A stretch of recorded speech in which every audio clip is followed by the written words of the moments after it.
Hello, everybody. Hope you're all having a wonderful day so far. Alright. I'm pissed. Look at this. Look at this. So, let's turn that off. So, I waited, like, all day to have a chance to sit down and get on the PvE. I haven't read Bel'Veth's kit yet. I've obviously reacted to, like, the initial footage, but I turn on the PvE, and what do I see, guys? Practice tools disabled. There we go. Practice tools down. You need 10 players in every game because TFT set 7 is also online. So the PvE has like infinite traffic. And that sucks a lot.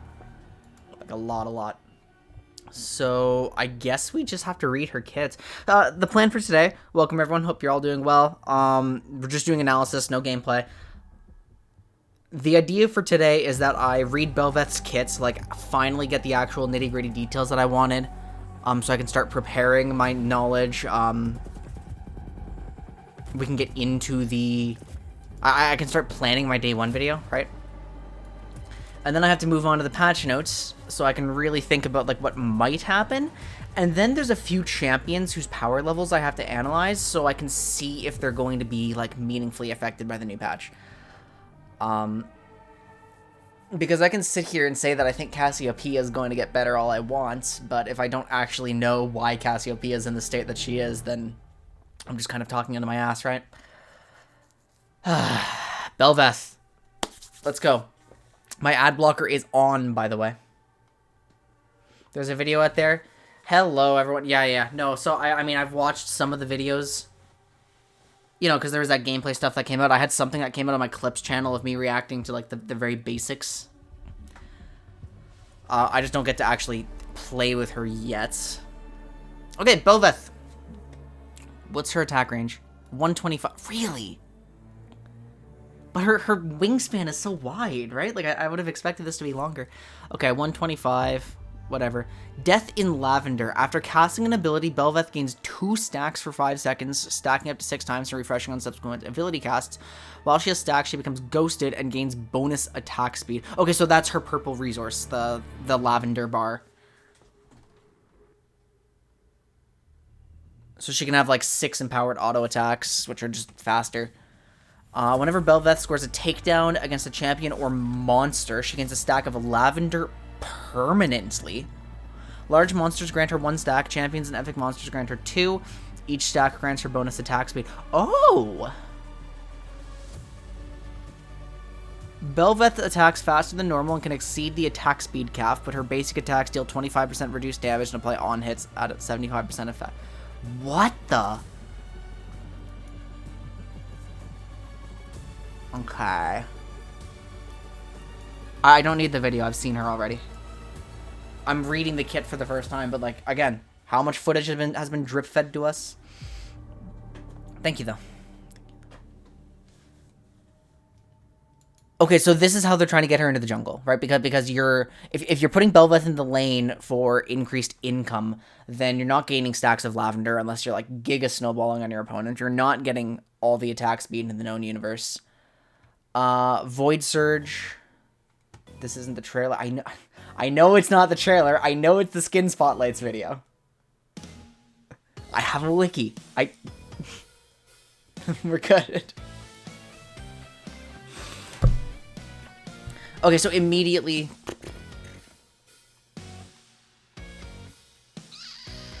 There's a lot going on here. Yeah, that's cool, though. But how weak is she early? Because her... Look, if her basic attacks deal, like, no damage, right? And Void Surge does nothing. And above and below is going to be, like, this... Yeah, Give me a moment. Okay, what the hell's going on with my lighting? I'm tilted now. Void Surge. Cooldown 1 second per direction cooldown is a static. Okay. So you don't want to build haste on this champion because it looks like you're getting very little value so far. Bel'Veth dashes, of course. Though not through terrain? What? Wait.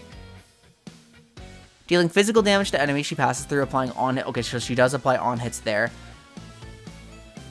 Void Surge deals 120% damage to monsters, less against minions, so they don't want her to just kind of go, you know, because if she was in mid lane or something, she would just go boop, boop. Yeah, so this is the one where I've seen, like, the 4 directions. It's kind of like the Urgot shotgun knees. Bel'Veth is allowed to cast Void Surge in each of her cardinal directions with a cooldown between casts. Each direction has a unique cooldown that is reduced equivalent to... Wait, what? Oh, the more attack speed she has, the shorter the cooldown. Oh. Yeah, so they keep putting these, like, reduced on-hit effectiveness things in her kit, but Akshan taught us a valuable lesson where you can reduce it all you want, and if you still apply them like crazy, it'll still be viable. Right? So, I mean, Void Surge does basically no damage. The only damage you're actually... So it's an actual AD ratio. It's not a bonus AD ratio. So, I mean, in practice, this is going to deal, like, how much at level 1? Oh, come on. Where is it? Yeah, in practice, it's going to deal, like, 70 damage at level 1. Above and below... Bel'Veth slams her tail down in the target direction. I need to turn down my music just a little bit. She slams her tail down in the target direction, dealing magic damage to enemies struck, so... Immediately, the kit is starting to say, don't build lethality. This is looking kind of like a Nocturne situation. It's a knock-up. It's a slow. The slow increases with levels. Hitting an enemy with above and below resets Void Surge's dash cooldown of the direction in which they were hit. Ooh! That's cool. Royal Maelstrom. So this is the ability that I could never figure out from the trailers because it was so weird. Like, I saw the zone. Bel'Veth rapidly slashes at the nearest... Oh, so it's not an AoE, it's single target. Nearest low health enemy. 6 plus 1 per 25% bonus attack speed times. Dealing physical damage with each slash, increased by missing health, applying on hits at effectiveness that increases based on missing health. Jesus Christ.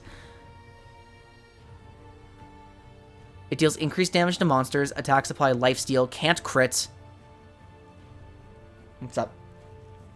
Mr. Quinn Tickip, I'll give you 1,000 Monopoly dollars.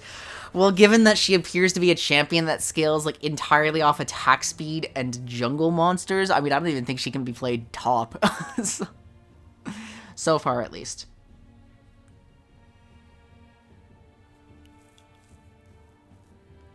Okay, I'm going to call it right now. Here's how this works, okay?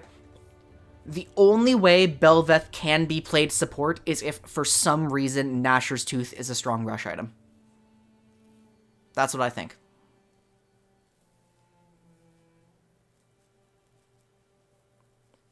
I mean, I probably will try it eventually. It just looks really trash. Okay, let's read this one properly. Royal Maelstrom can be recast 0.75 seconds within the duration. Okay, so wait, hold on. Oh, okay. Huge damage reduction. So this is her steroid. So she's a skirmisher, and this is her defensive steroid. Lifesteal, unable to move during Royal Maelstrom. She cannot perform slashes while unable to declare basic attacks. So if you CC her during Royal Maelstrom, it'll stop dealing damage.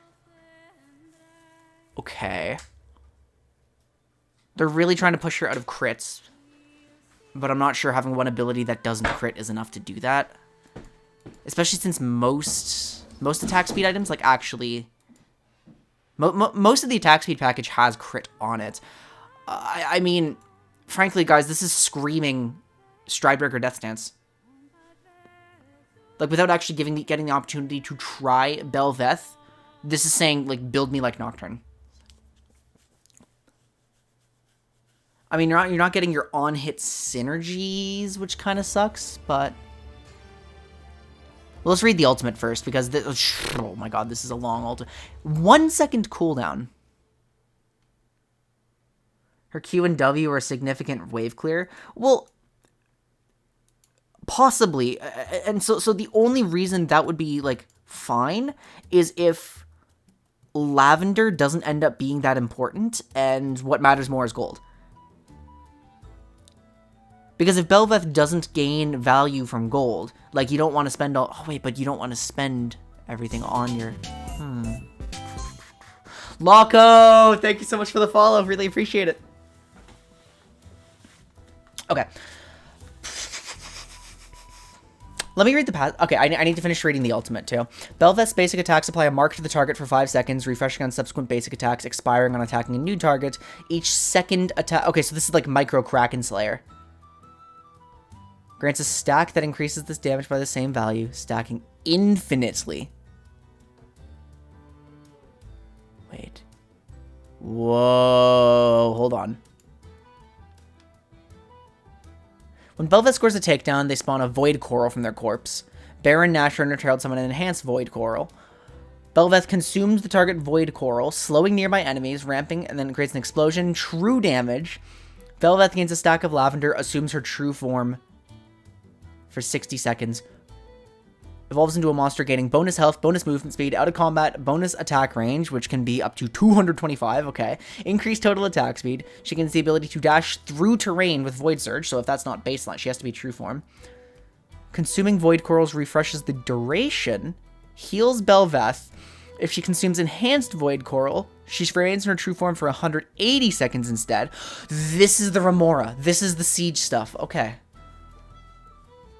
Causing nearby... And she doesn't have to farm them. This is a question I had. I saw in the video. It's like, does she actually have to last hit? She doesn't. That's huge if you're being the jungler. These units have maximum health equal to 70% of... Those are strong. Those are really strong. Those are really strong.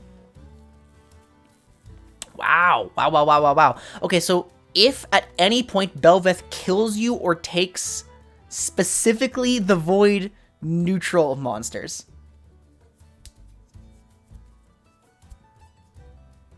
Yeah, no, these are going to be monsters. So, yeah, 100%. Like, okay, does this mean that Stridebreaker is, like, win more itemization? I think it has to be correct, right? There were rumors that she was going to be an AP champ. I don't see any incentive to build magic damage. Like the only reason Nashor's would be, like, okay is because of all this on-hit synergy. You can finally use the term Frizzlets in-game. Yeah, exactly. Ginsu's into full tech. Divine Sunder is terrible. If you're going to build a Sheen item, it would be Trinity Force, unless you have an actual reason to build Divine Sunderer. That's a general rule, by the way. That's not just Bel'Veth. I get so tilted seeing all the Sunderers at MSI.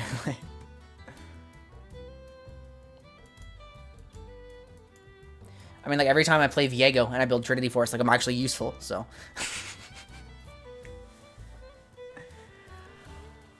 Okay, so Bel'Veth's ult is, like, entirely a passive, which is really cool, actually. Bel'Veth poggers.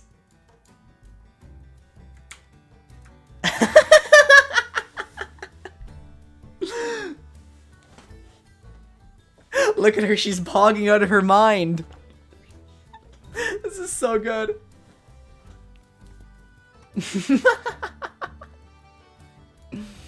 Now I want to play her, but she has 3,000 HP, make unstoppable minion waves after taking Baron. Yeah, that is win more. That is pure win more itemization. And if somebody has, like, really substantial AoE... I mean, the cool thing about the Remora is that they do actually get affected by the Baron buff.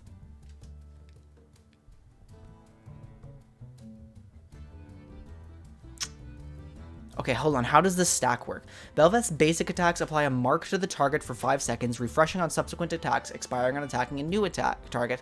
Every second attack against that target deals bonus true damage, grants a stack that increases this damage by the same value, stacking infinitely.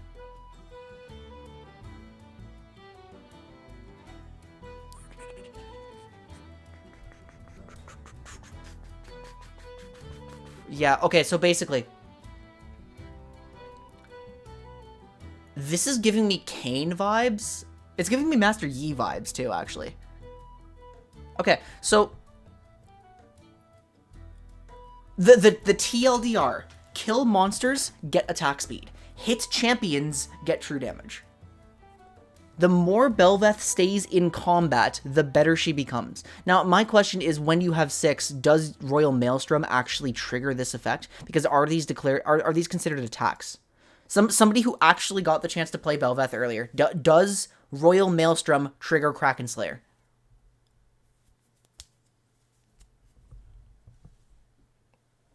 Yeah, I haven't watched anything of that. What I like to do, I like to make my own opinions before I watch LS's videos, because it's very common that people who watch LS just echo his opinions without thinking for themselves, and that's kind of like the thing he doesn't want you to do.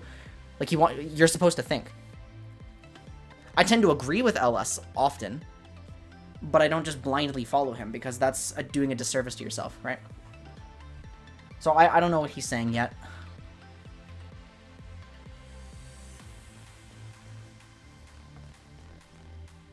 He says Ginsu's into full tank might not be a meme because of her innate damage. So my only concern with that is, like, still assuming that she's a jungler, you can't assume that you're going to have all of the items to make that work. Like, ooh, Frostfire Gauntlet could actually be really good, though. It's just Ginsu's Rush, if you don't have inherent on-hits in your kit, feels really bad. And Bel'Veth does not have that. Like, what song is this? Oh, no thanks.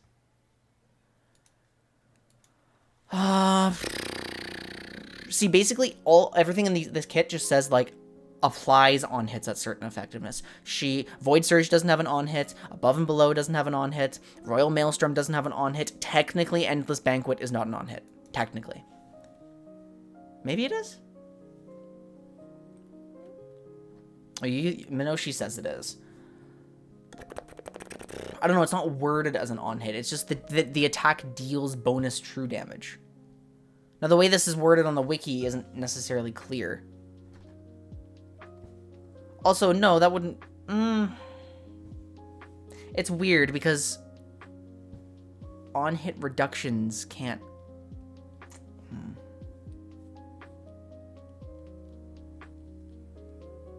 So yeah, this is a champion that's going to get, like, grossly out of control very fast. How important is the Lavender? So like, let's read the passive one more time. Bel'Veth just inherently gains attack speed from casting her abilities, so you really, really, really want attack speed so you can keep spamming Void Surge. Well, it's not going to be filled out yet. It's the champion's too new, right? They're just getting her on. Eclipse into full crit sounds really terrible. This is not a champion you want to crit pivot on.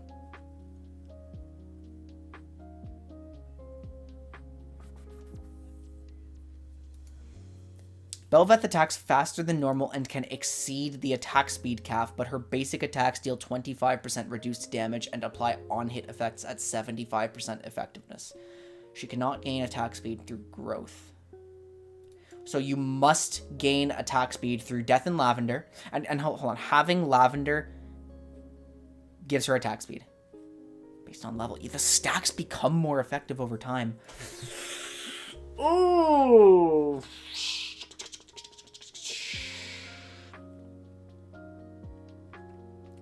Okay, I'm starting to think, guys, after reading the whole kit,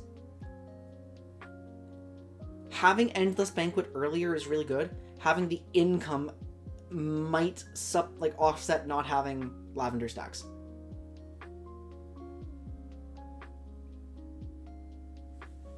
Large monsters grant her a stack.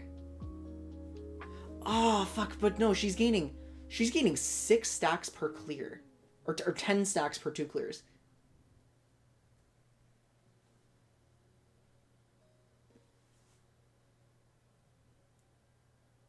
You find it odd that they made her monolith? Well, they obviously made her monolith because to function, she must spam Void Surge like 24/7.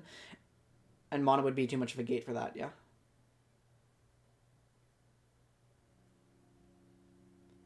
So that's the reason they made her monolith, like, for sure. I can guarantee it. It's a champion who has to spam her abilities to function. You don't want to gate that.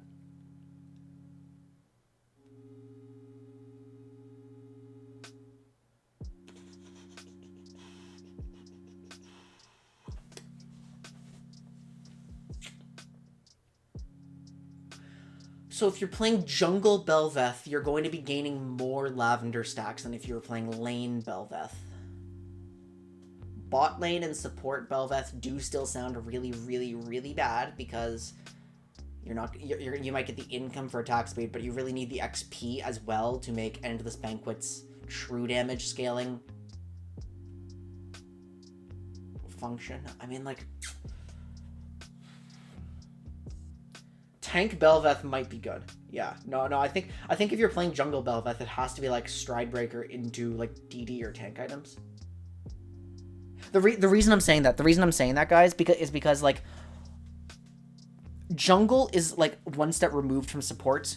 Those of you who follow like my philosophy and how I just keep talking about the game, you know that I tell you supports like can never trust that they're going to get beyond one item. They have to just build the most immediately pressing component. Junglers get a little more leeway, but junglers shouldn't really expect to have more than 2 items in like an average game when the game is decided. So you can't greed your itemization too much. I'm thinking Stride DD. I'm thinking like, I know Darian is going to try like a Frostfire attack speed setup. What do you? I'm gonna ask him right now. 1 second.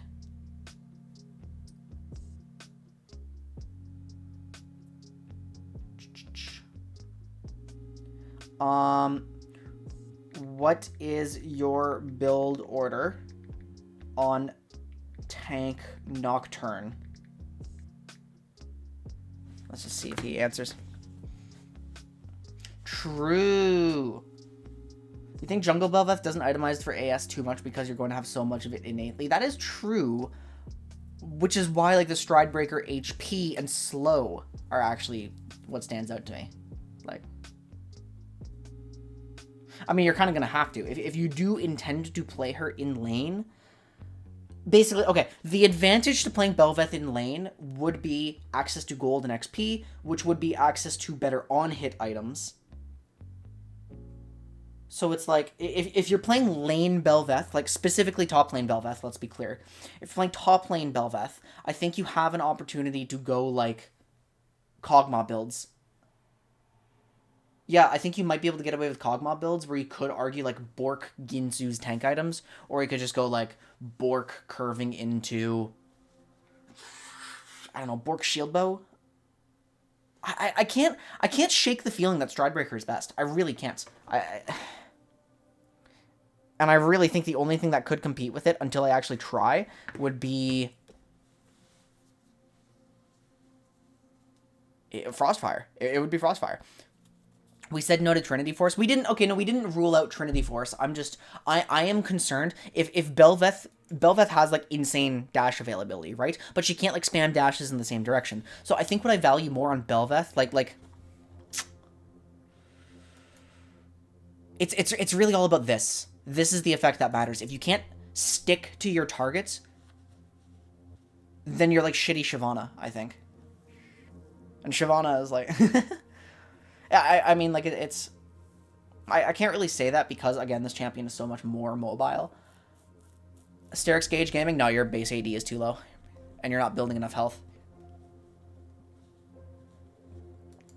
Trinity Force? Okay, in a perfect world where Bel'Veth has, like, a support constantly following her around, like, constantly keeping someone locked down, I think Trinity Force could be good. It's just... This champion has 125 attack range.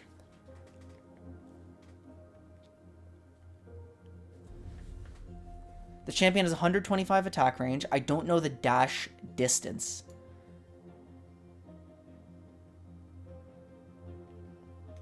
What, like the Stride Bork tank? It could be, actually. Stride Bork tank.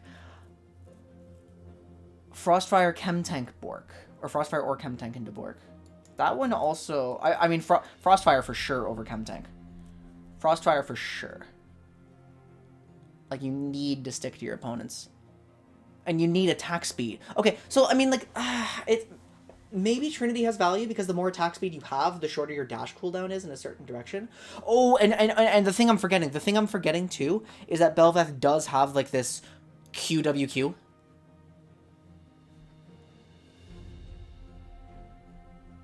You dash forward, hit your W, dash forward.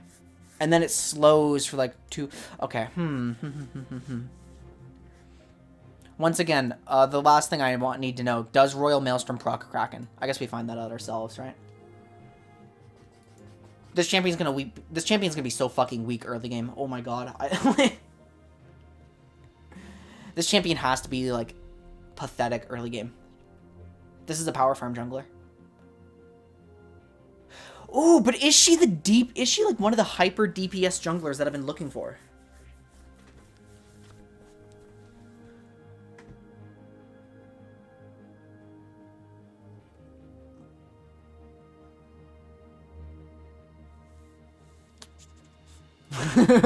Yeah. Just murder.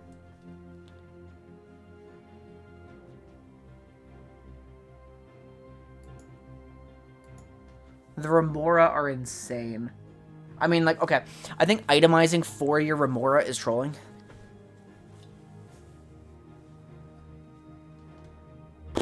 I think so, right?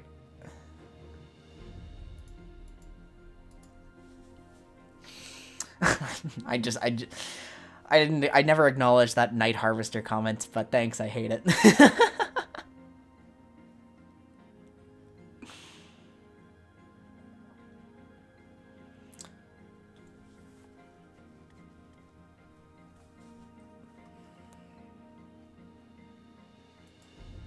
Hey, Bev, are you still here? This is like trying to play Master Yi support. Don't do it.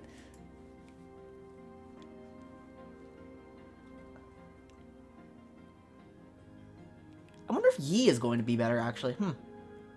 Wait, guys, is Yi going to be strong next patch? Like Yi Lulu or something?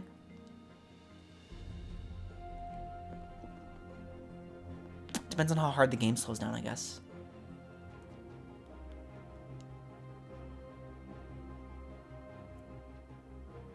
Okay, well, we'll think about that later. I don't want to live in a world where Master Yi is actually playable, so... Nice. People are going to do AP because of the ult scaling. Because of the true... This is for her reset explosion.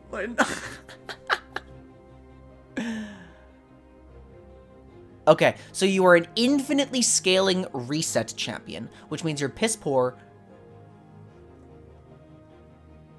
Okay, but it's literally... You have to have a kill, like, right? You have to have a kill.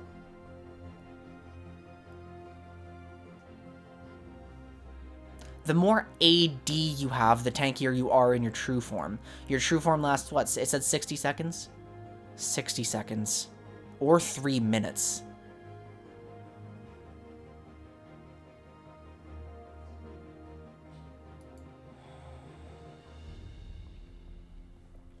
Enchanter mid for Bel'Veth sounds pretty good. She definitely seems like one of the champions. I mean, Tarek can't really lane. Takedown. Anytime you see a reset like this, it's always takedown. The only exception is, like, Draven passive. Like, if I was running an Enchanter pairing for Bel'Veth, I think I would rather have Lulu... Not Lulu, Ivern.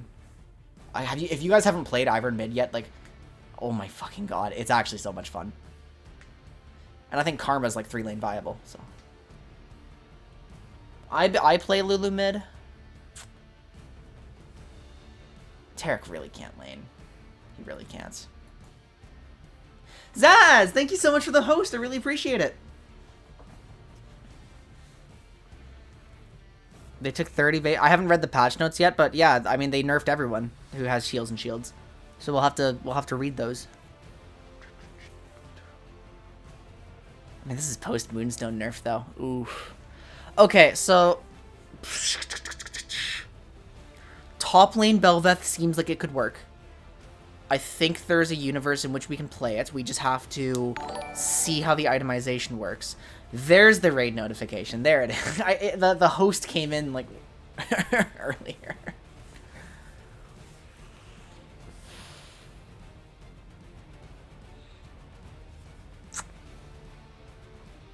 Okay.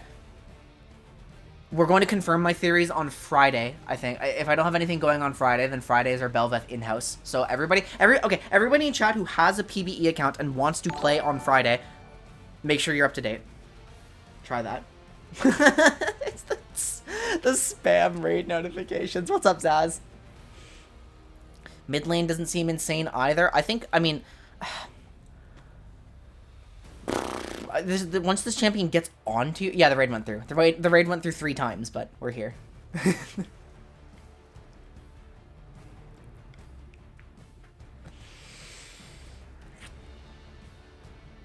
So... I mean, the only thing that's... The thing that scares me most about mid lane Bel'Veth... Okay, she's going to be... My money is on her being like a Kale-like champion in terms of her scaling. So mid lane would be okay if and only if it's the protection of the short lane that matters here, and the lane income matters. Top lane Bel'Veth, if she's actually able to skirmish, like... Don't forget, top lane Bel'Veth should theoretically stack Endless Banquet, like, a lot more effectively. Because she's against melee opponents. I don't know. My gut says the Lavender is too important to give up. And then if that is true, then we do have, like, Stride DD builds. We do have, like, Stride Frozen Heart or stuff like that. Like,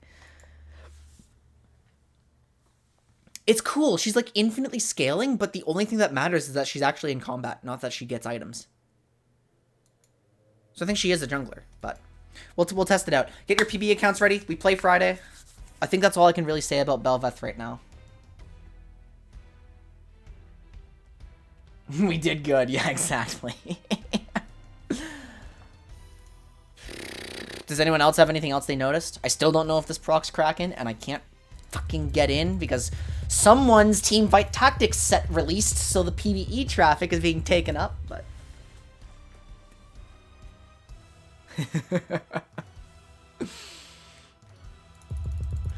So I can't, yeah. Alright, whatever.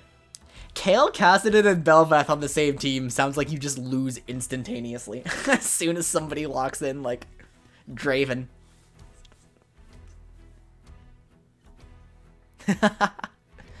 They've seen the Bel'Vussy memes. They're at my door.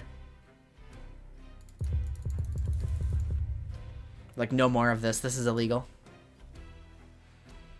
Yeah, this is the thing that's going to... Like, this is one of the big factors that changes her itemization. It has to be some item at the slow. Kraken can't be right. Hopefully she is anyway. Yeah, I think she looks fun. We'll find out. Okay. We're done with Bel'Veth for right now. I think we can revisit her later. Let's read the patch notes. So, for those of you who don't know, well, you're living under a rock for one, but the durability update is coming out here. Every champion is becoming more durable, so damage ends up being lowered throughout the game. Okay, this is not working.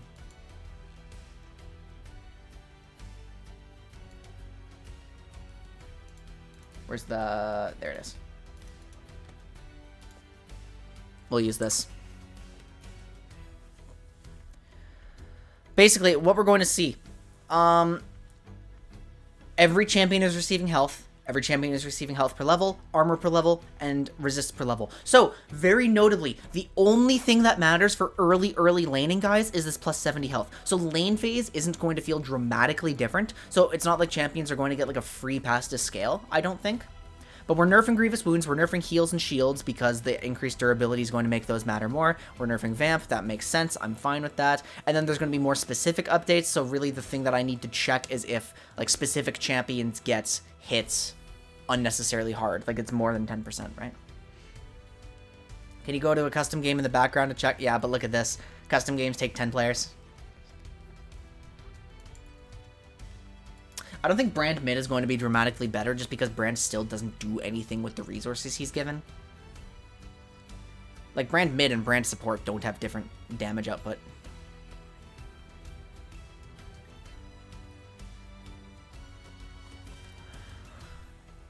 Okay, Thresh will receive a adjusted durability-based stat package, so he doesn't get... So they were telling me, I read the most brain-dead takes on Reddit, and I had to close Reddit. I hate that site. People were like, my champion's being nerfed. And it's like, dude, all regen is being nerfed. Like, that's the point. Because anyone and their mother could tell you that Soraka would be, like, pick banned if this went through with no heal changes, right? Soraka would be so giga broken, it's not even funny. If everybody, including her, is just tankier. just picture that for a second. Vlad, too? I don't know. Vlad's not a sustained mage anymore. Like...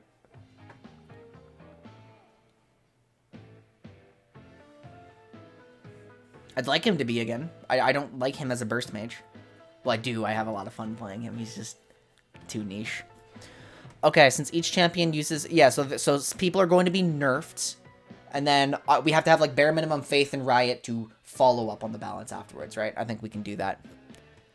We're going to nerf extended combat systems like Sunfire, Moonstone, Demonic Conditioning. That could dominate the game if left unchecked. Ah, Moonstone taking a second nerf. Fuck, they're on to me. They nerfed Moonstone, they nerfed Soraka, they nerfed Moonstone again, and then they nerfed Soraka again, but then they buffed Soraka's durability, so yeah, whatever. I'm excited about that. Because today's update touches every single champion in League, we are going to spare our mental and won't write context for every single champ. In addition to the durability update, we have a few unrelated quality of life follow-ups for Swain's recent rework. So let's just read, let's look for numbers that look out of line. We're expecting like a 10% decrease on everything. So nothing out of the ordinary with Aatrox. Is that actually noticeable in Ahri? Yeah, that's more. That's more than 10%. Ahri's getting hit harder. So they're trying to actually nerf Ahri.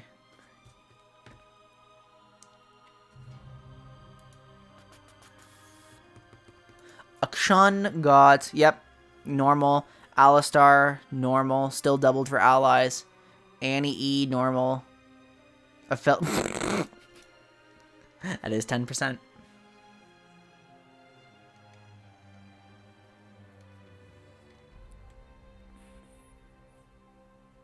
Severum's shielding unchanged. Azir E-shield down a tiny bit. Oh, yeah, we really need to nerf Bard healing. That looks like a little more than 10. Camille, nothing crazy. Cassiopeia. I mean, Cassiopeia's looks a little more impactful, but Cassiopeia is also a DPS champion who should be better. Do we see anything crazy? Mundo is getting a bigger hit because they're concerned about him being tankier. Well, I mean, Minoshi, it's like, it's not exactly 10% on everyone, but it's like pretty consistently close. The Mundo nerf is nothing? Okay, I'll trust the Mundo player.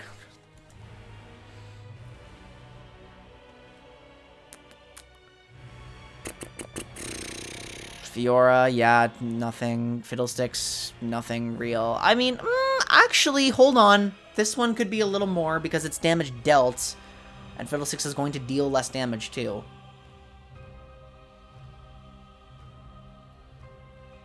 But Fiddlesticks also doesn't really rely on his healing necessarily. Gangplank, oh my, Gangplank's not being touched really. It's the missing health that's getting hit.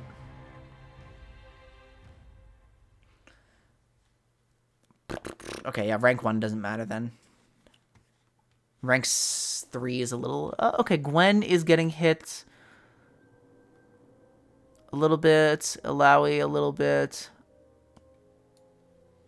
Ivern is a 30 base reduction.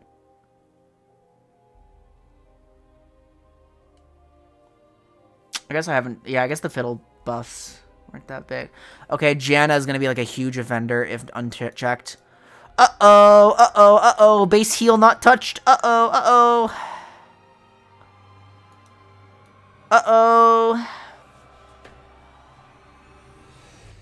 Look out, guys. Uh-oh. That's not good. I don't care about the AP ratio. Janna doesn't build AP.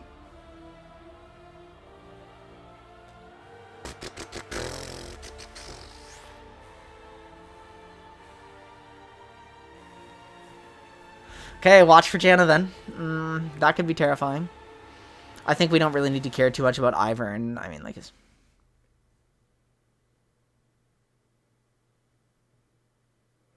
W base shield a little bit. Shield increases down is a little bit. Kaisa shield down a little bit. Grievous wounds applied. That's funny. Kale healing barely touched. Good. I don't want them to touch that one too much. Okay, so... I really think we're going to see like a giant rise in Cyrilda's Rost.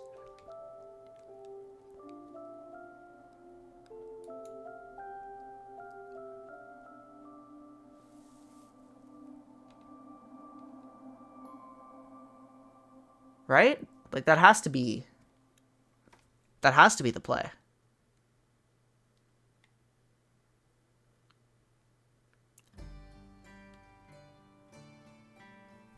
Okay, we'll see. Kha'Zix's getting a little more than a love tap.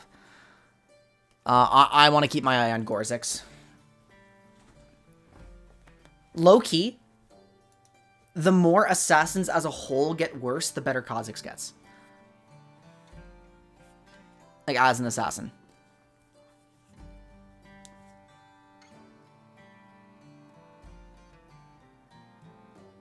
So I'm actually curious.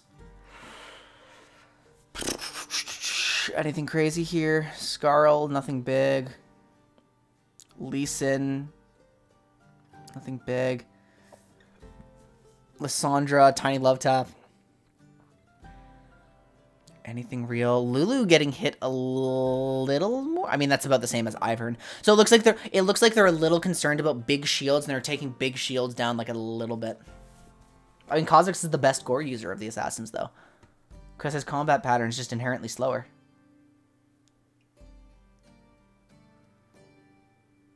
Yeah, okay, they're more concerned about shields. Shields are getting a bigger hit in general. Passive healing from basic... Oh, come on. Come on. Throw Maokai a bone. Nami's a little down. Nasus is a little down. Nautilus barely touched. That's good. This actually might be good for Nautilus then. Nocturne healing barely touched. Nunu healing. Base actually down quite a bit, but that shouldn't... I mean... Okay, that's actually a lot of ratios and a... Why is Nunu getting this hit this hard? Yeah, I can get Janna to 75% heal shield really easily. It's kind of disgusting. And I already think Janna is, like, borderline. The only reason Janna's not actually broken is because she has to be a counter pick. That's it. If Janna could be blind picked, Janna would be one of the most broken champions in the game.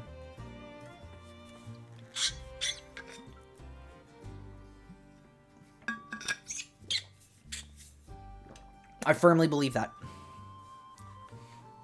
But her lane phase is just too weak.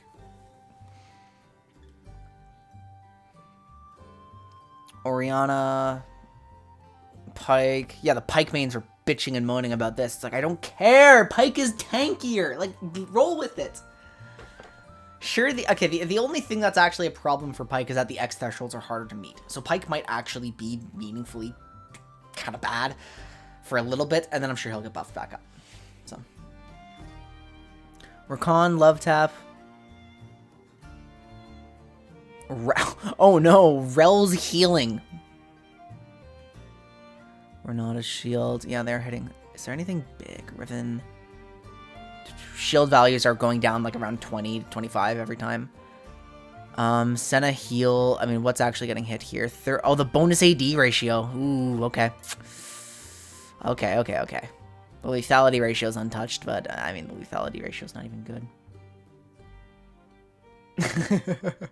It's a nice thing for the champion to have, and I wish her Q cooldown was lower, so she actually took advantage of it. Because Rel would probably be a better champion if her healing was better.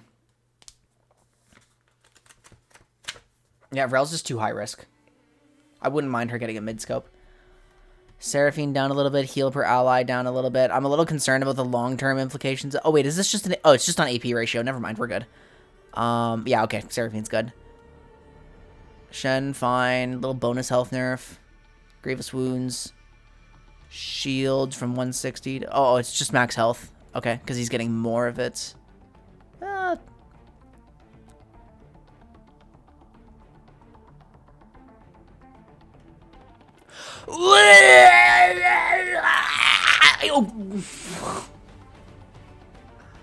What the fuck is this?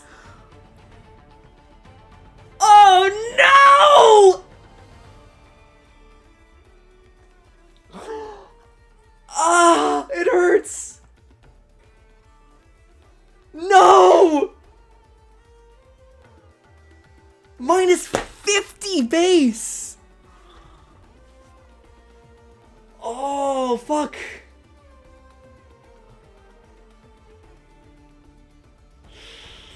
Ooh. What the fuck is this? That's not 10%. That ain't 10%. Oh, my champion. Oh, no.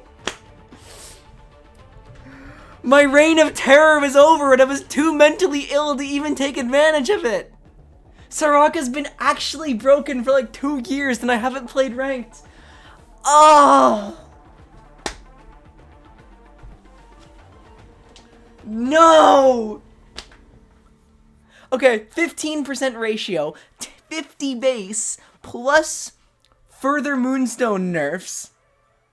So it's multiplicatively smaller as well because the heal shield power is down, as far as I know. Wish is fine. Like Wish got the same love tap everything else did. I mean, you're probably right. I would love for what I'm doing right now to be a gross overreaction just because the pace of the game, like... Okay. Is there a universe where we really have to pivot to mid lane Soraka who actually does build Warmogs? Because Warmogs is super bad right now because we would always rather have the heal shield power. But if fights are meaningfully long enough, is that an option? Is that an option?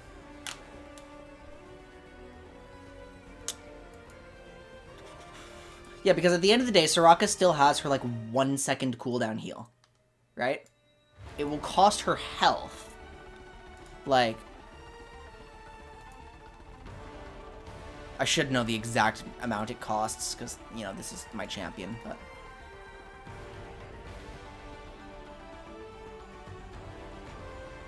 %10 max health.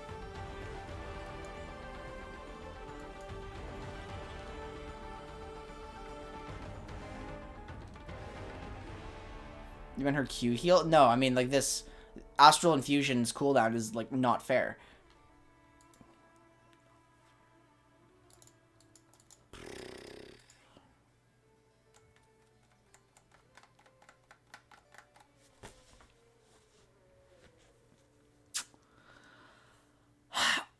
I don't want to be doom and gloom. I don't think I should be yet. I think just because the game's slowing down means enchanters are better,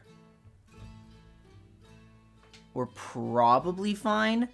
But Soraka might just get hit way harder than everyone else. I'm a little concerned about that. Okay. Swain, love tap, right? Ooh, actually, that's a real nerf. But he's tankier, and that's really good for Swain. Okay, we'll watch Swain. Silas, Tom Kench, Tarek, Q heals 20. It's down a little bit. It's down in all metrics a little bit. But, like, I mean, Tarek doesn't really get a lot of stats anyway. W shield is, okay, love tap. Thresh, health growth way higher. Armor growth, he does not receive that. W shield is down. But he still get pretty meaningfully, but he still gets the +2 per soul. So Thresh is just gaining a shit ton of HP instead of any actual extra durability like that. I think that's not great for him, and he's probably going to be made of paper. I think Soraka. Okay, so look, let's tone down the reactionary bullshit for a moment. Let's think about this. Okay, that's actually. You know what, Benoshi? Thank you for applying, like, numbers to that like that. Because when you phrase it like that, factoring in grievous wounds being less effective, that's a huge point. I actually completely overlooked that. I completely overlooked the grievous wounds reduction. So yeah, no, actually,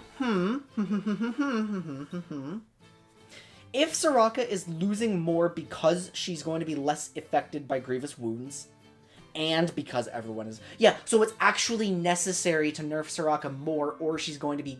Okay, thank you, Minoshi. Thank you. I got my clip. She's fine.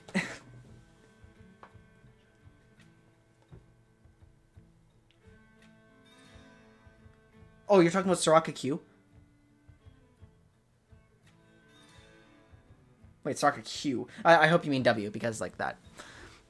No, I completely... Yeah, my bad. My bad completely. My bad completely. I reacted way too harshly to that. But now that we actually know what's going on... Yeah. Okay. Okay. So why are shields getting hit harder than heals? Oh my god, Janna's broken.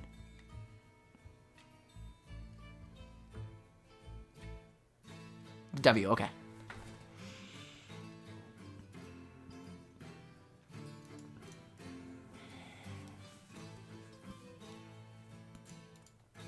I'm not seeing anything else that's like extreme so far, or got shield. Go.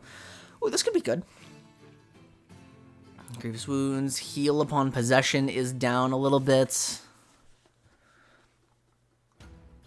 I don't think Viego is going to be meaningfully weaker. Victor, facts.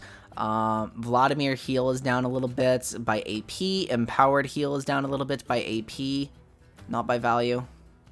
Reduced less against minions. Oh wait, reduced more. It's not reduced to. It's reduced to, not reduced by. Warwick would be broken if he didn't get anything here. Shinjao. Yasuo's shield is down pretty meaningfully at high levels. Yone's shield is down by AD and a little bit by base value. But don't forget, this gets multiplied a lot based on how many targets you hit. So that adds up. Yuumi is... Okay, yeah, Yuumi's nerfed like about the same amount, quite a bit. I think Luden's Yuumi is probably just dead. Yorick down a little bit. Zac down a little bit. Okay. And then Grievous Wounds down on everything. Which I forgot about, so we roll back the Soraka stuff. Void... Okay, so Pen as a whole is being reduced a little bit. So this might mean I have to reconsider my solo AP research a little bit. Demonic Embrace, yeah, who gives a shit? This is like nothing. Starlit Grace healing is down a little bit. This is the stuff that matters more. So we're now... Moonstone Renewer is now a 25% heal shield item rather than a 35%. I think all that means is Moonstone is just not broken, but I still think it's far and away the best support mythic. Flat pen stonks are way down. Flat pen stonks are down. Ooh. This changes magic damage a lot. Death Dance heal is down. Sunderer is down. Okay, I think we might have to, even despite the healing being reduced, I think we might have to redo the Sunderer versus Trinity debate a little bit. So in that case, maybe Divine Sunderer Bel'Veth isn't trolling. Dorn's... Okay, we're missing icons here.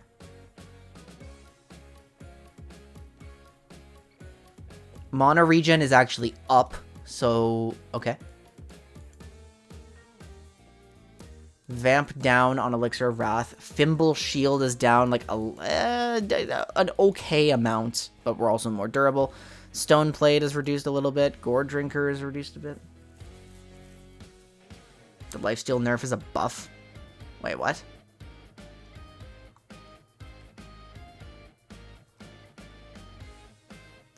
This?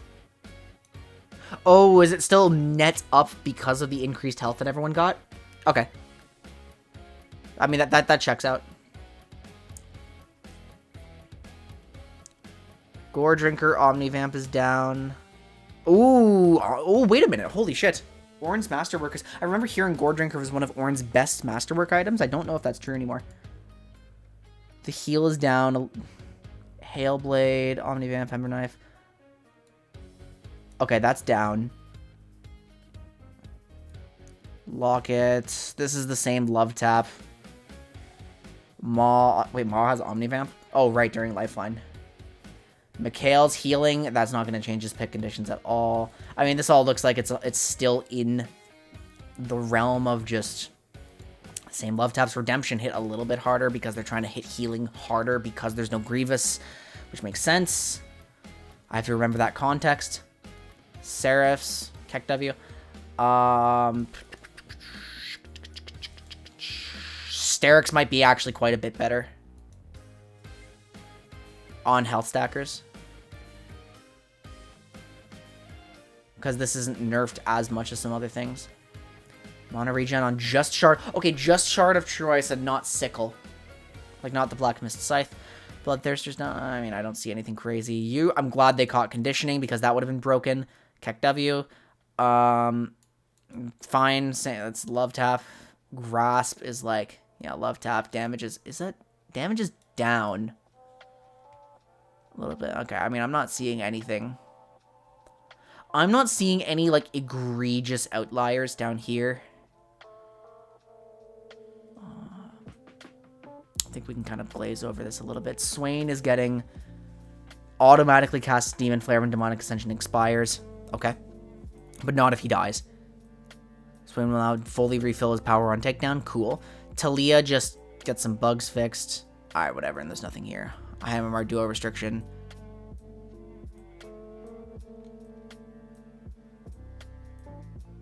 Oh. VFX on Nami and TF. Alright, whatever. Was that not a Shard of True Ice buff? It was. Yeah, so Mana regen is going off, but Black Mist Scythe didn't get the same thing.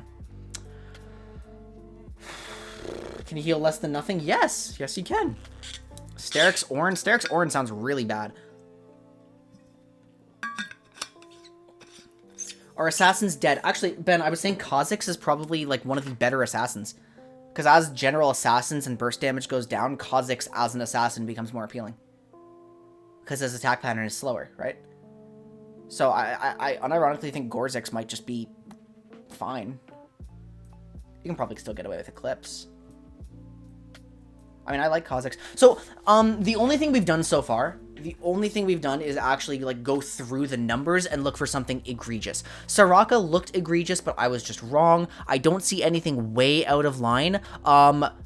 However, the big red flag in all of these patch notes, what the fuck is this? Just, Janna, untouched. Janna's ult healing, not touched at all. Danger, danger, danger. That's, like, the big red flag. So... Everything else here, it's like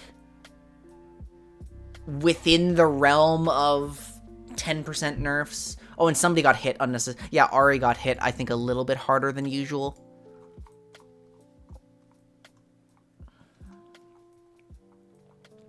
And again, like, okay.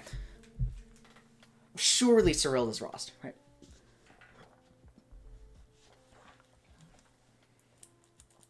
Yeah, then I'll accept that because you can't quantify the impact of the Grievous Wounds changes, necessarily.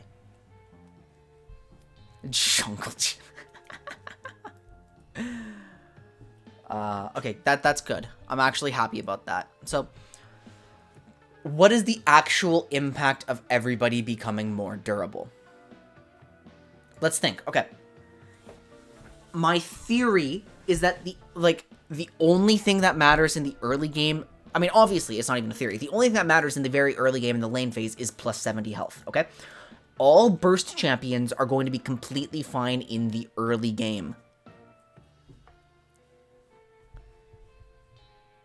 So, assassins are going to be able to snowball still.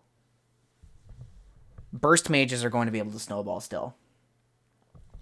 You don't just get to pick every late game champion for free just because they can still be threatened by early game champs. However, it's pretty clear that, like, scaling on those champions is going to be noticeably worse.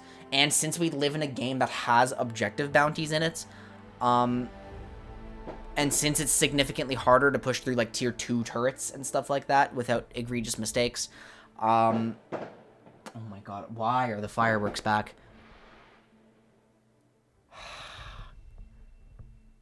Alright, I'm sorry for the fireworks outside. I don't know why they're going off. The holiday weekend is over! Coast Lou, thank you so much for the follow. Really appreciate it. Hope you enjoy your time with us.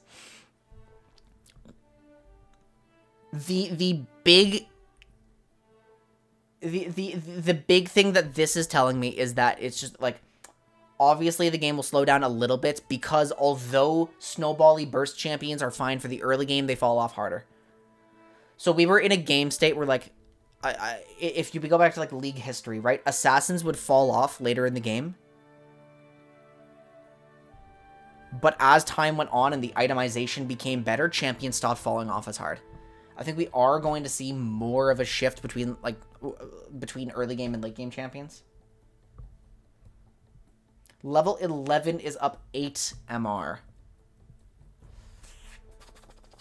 I mean, when you put it like that, I mean, obviously that's a lot, but it's also not, like, a lot. Okay. Assuming somebody is level 18, how much do they actually get? Thresh just got a lot more health and no armor.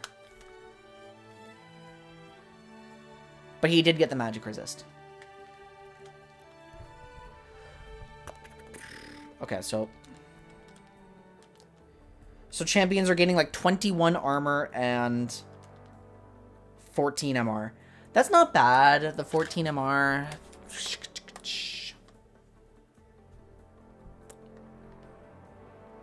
Okay.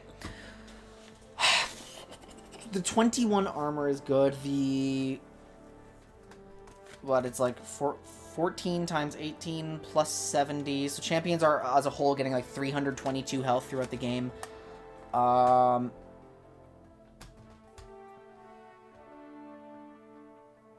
not actually convinced we're going to see like a dramatic change. I think we're going to see a change. I think, wait a minute.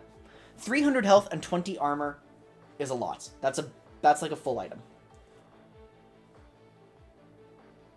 Actually, what's the best comparison here? God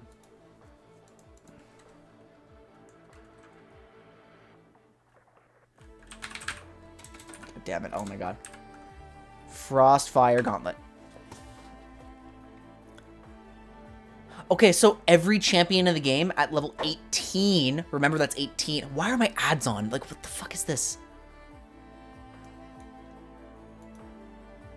I have ad blocker actively on. Extensions. I just turned it off. I turned it on. Come on, take my ads off. Thank you. No, okay, whatever. It's only one ad and it's not like a porn ad or anything, so I don't care.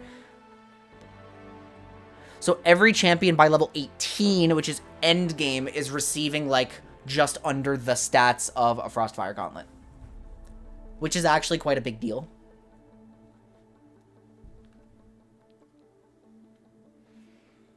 But it's going to take a while to get to that point. Solo laners will be noticeably more durable. 80 carries are going to get like a bigger relative boost.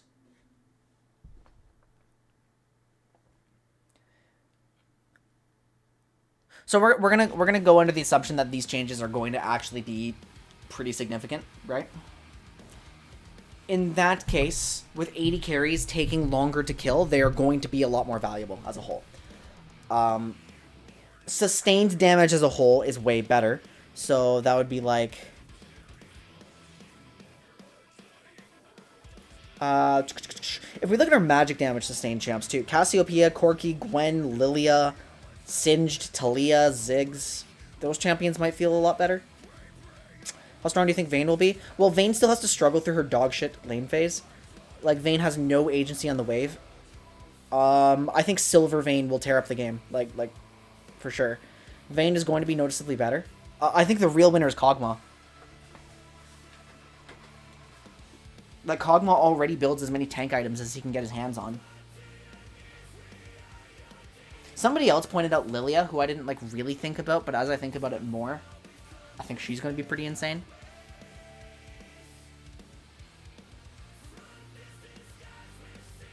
A Ruby Crystal by level 8, a Cloth Armor by 13. Okay, well thank you, Minoshi. That's actually that's a very helpful, like, bit of context. Sustained damage is better as the game goes on. I mean, okay, so if we get a Ruby Crystal by 8, that actually does weaken Assassins and Burst Champs, like, they need multiple rotations. So Assassin laning is a bit harder. Bot lane becomes... Okay, bot lane does become even more appealing as the place to try to kill someone. Top lane probably... So if nobody's trying to kill top laners because they're scaling too fast, then we probably pivot back to tanks and hard bruisers.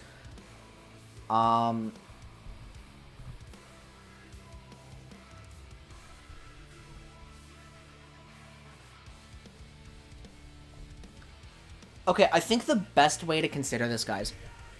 If you're a burst mage, you become more dependent on being solo AP than you were before because the pen options you have are not as effective. If you are a particularly unlucky burst mage, where literally the entire thing you have going for you is your one combo that doesn't scale, you're going to be a bad champion. Syndra should be bad. Vex should be, like, unplayable. Like, actually garbage.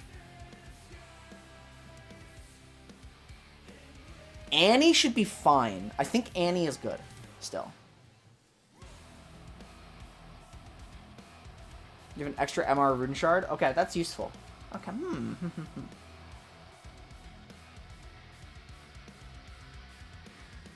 I assure you they did not nerf Fimbulwinter because of Iron.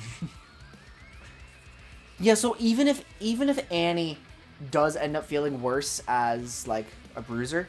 Or sorry. Even if Annie does feel worse as a burst mage, she still has her bruiser builds.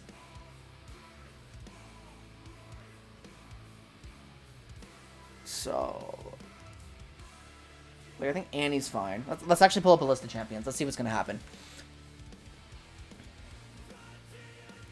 We'll go here.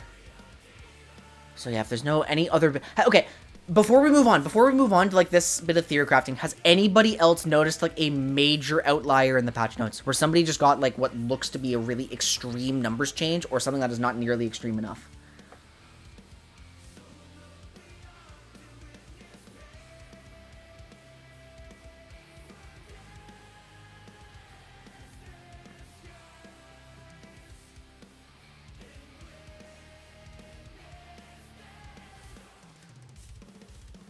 GP isn't even down 10%? Uh-oh. Gross. Oh, but GP's burst damage isn't going to be as egregious. Oh, but he's full of true damage. Okay, Gangplank's still busted. In other news, the sky is blue. Yone might be pretty unhappy. Is he? Maokai nerfs too much? Probably, yeah.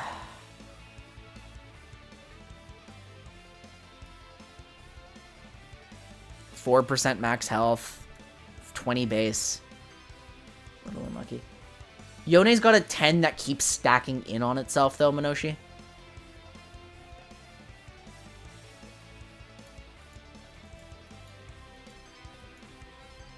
Because it like, multiplies itself based on number of targets hits.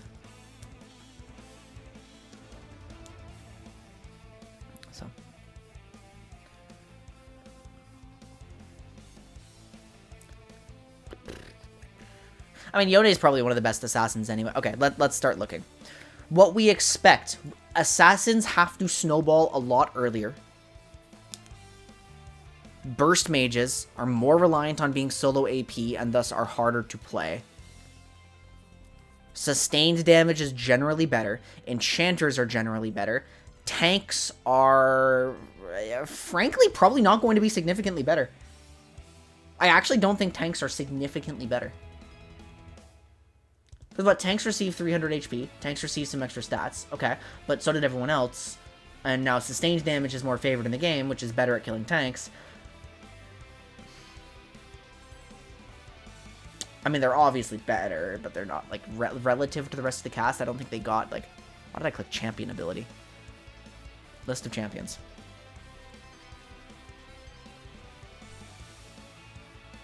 We're going to sort by class here.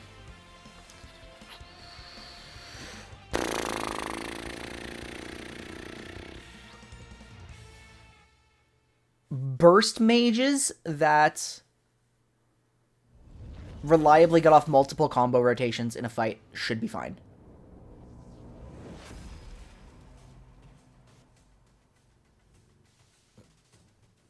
Okay, this is a fallacy, by the way. If anybody makes the argument that Yone's damage is fine because he has true damage, it's not actually a real argument, because Yone's true damage is always limited by the actual physical and magic damage he can deal.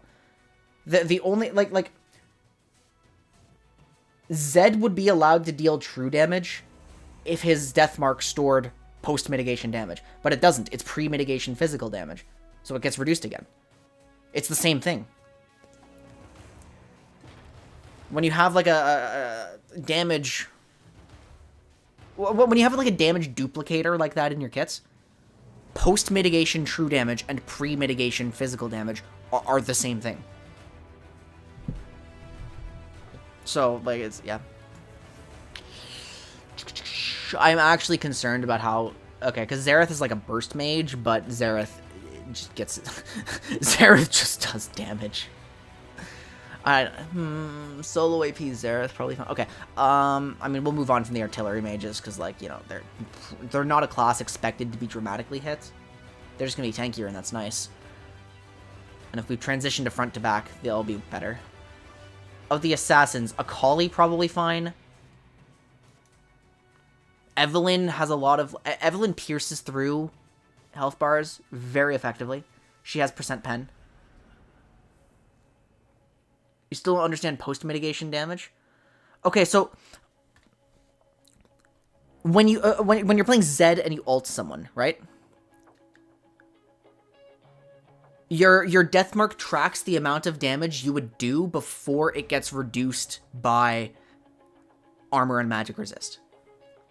So Zed's death mark is tracking like the raw damage that he would be doing, and then doing it again, which then gets reduced again by armor, right?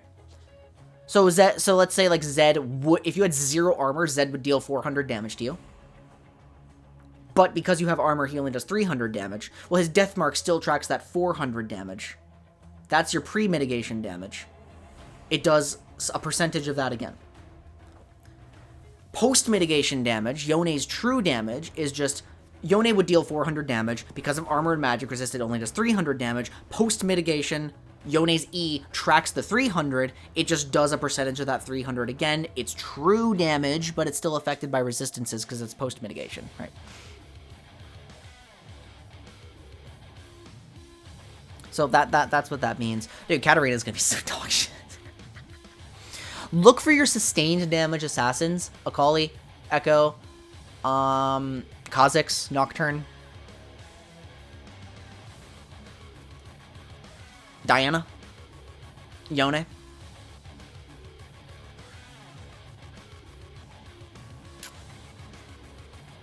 think it's gonna kind of suck to play Pyke. I think it's gonna suck to play like Zed Talon. Yeah, Yone's true damage is just, like, it... LS Patch Nuts video watch party? Well, because I want to make my own opinions first. I use LS to catch things that I missed. Look, if you're watching an analyst, it's so much better to have your own opinions going into it. Because then you can take their insights and integrate them, instead of just following it. Right?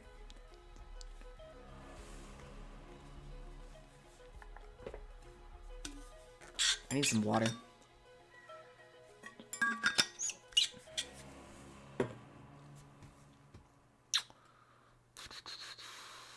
So assassins are on a longer or a bigger, like, assassins are under more pressure to snowball. God, Fizz. Okay, here's the thing. The Fizz, this could go either one of two ways. One, Fizz is the most trash champion in the entire game, because, like, he's so ult-reliant and his engage does nothing. Or two, Fizz actually gets a meaningful pseudo-tank build and becomes useful again. And I watch clips of Alice dying at MSI. I mean, to be fair, that Callista Prio was despicable.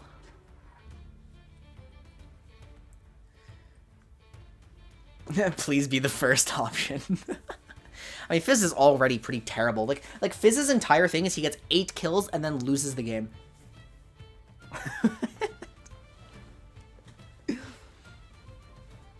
I mean, I want like Cosmic Drive Rush Fizz to be useful. Tank Fizz. Fizz becomes a tank if he's allowed to stack infinite A haste.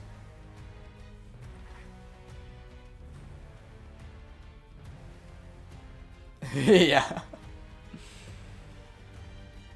Okay, so it's like here. Let me just write this down for myself. Actually, I'll just write it here. Where's my pencil? Here's a pencil. Yeah, this works. Okay, so 12-10 projections.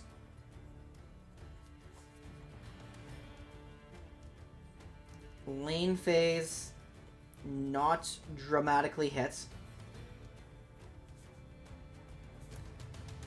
Assassins on bigger timer.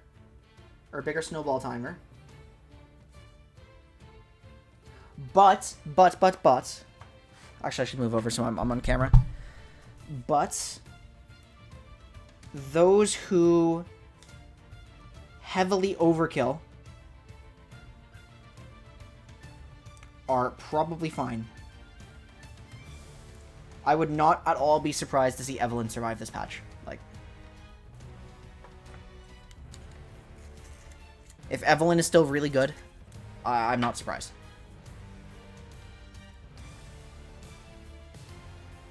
The battle mages. I mean, the battle mages seem solid. I mean, it depends on the level of DPS they're dealing. Karthus, I think... Okay, you have to be a better Karthus player to play him now, but I think he's fine. It's like the moment of his ultimate is worse. Did they nerf Karthus wall? No, they did not. They did not. It's a good point. Swain, oof, God, okay. You put Swain with any movement speed steroid, and I think he's just, like, really disgusting. Well, I mean, that's important, because Karthus, like a lot of Karthus builds are to optimize the moment of your ultimate, right?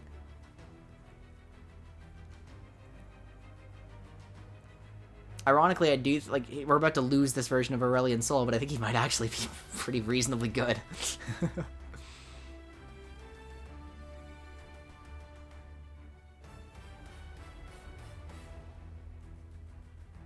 One sec.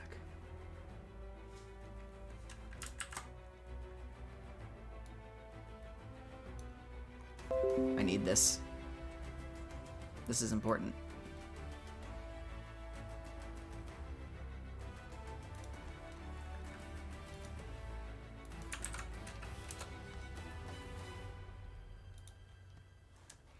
You just build for his E and stand there? I mean, like, okay, tank Karthus is, like, it is a real thing, but it's not nearly as strong as AP Karthus.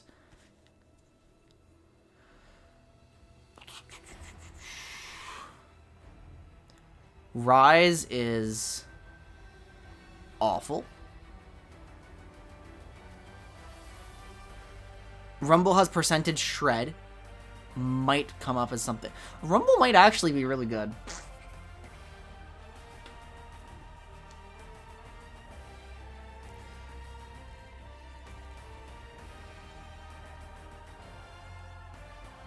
Of the burst mages, like, okay, LeBlanc might be a little scared. Why is Lissandra classified as a burst mage, huh? Huh? Orianna should be fine. Veigar should be fine. Zoe should be fine. Lux, Nico, Karma, like, these champions are going to be fine. The reason I say these burst mages are okay is because they don't rely on one moment of power. Syndra is going to be awful. LeBlanc might be okay, but I can't see her being great.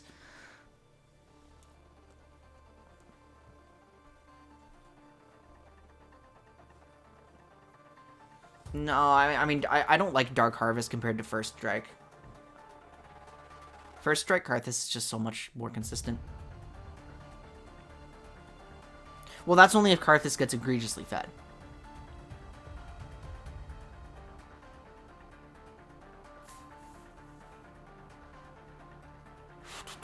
So yeah, Vex awful, Syndra awful, LeBlanc probably okay. Ahri priority is going to fall off a cliff, but she'll be okay. Well, the reason I say LeBlanc could be okay is because she's kind of a poke champion. So as long as LeBlanc has the means to keep harassing you, she's not going to be, like, terrible. True.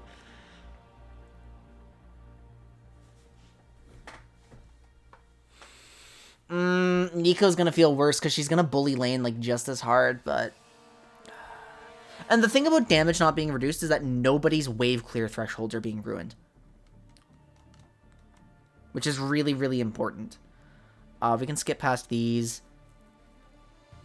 I wonder if it's okay, Tank Zyra. Tank Zyra worse, question mark? Now, all of these melee champs who actually like being in the thick of things, having more durability on solo lane income and XP,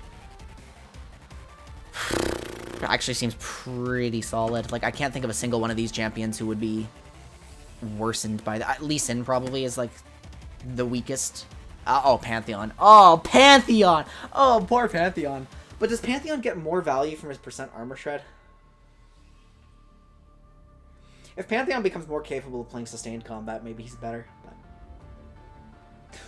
Ooh, Panth supports? That can't be good, but... Panth support can't be good. We already know enchanters are going to be better as a whole. I don't think like Sona's allowed to scale just freely. I don't think the game is going to favor scaling champions. Actually, is that wrong? Hold on. Bot lane scaling champions don't gain as much value except from the fact that the 80 carries have better targets that kill them. Okay. And 80 carries do get income.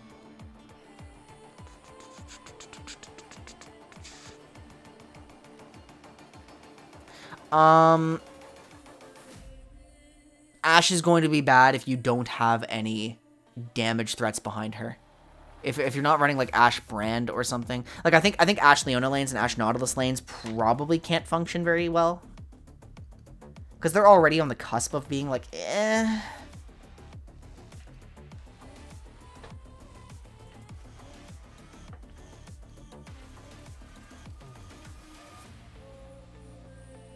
Fiora, Gwen, Jax, Kayn, Kled, Lilia, Master Yi. Like, all these guys have to be all of them have to be better. Like, every one of them has to be better, right?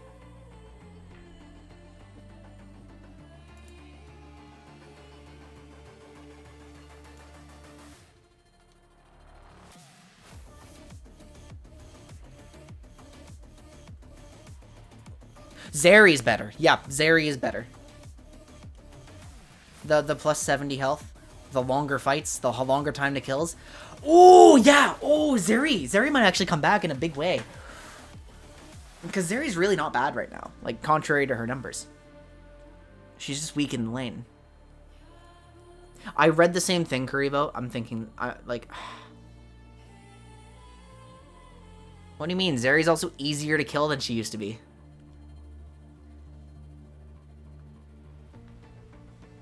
Into Zeri? Yeah, I mean, those are the traditional counters.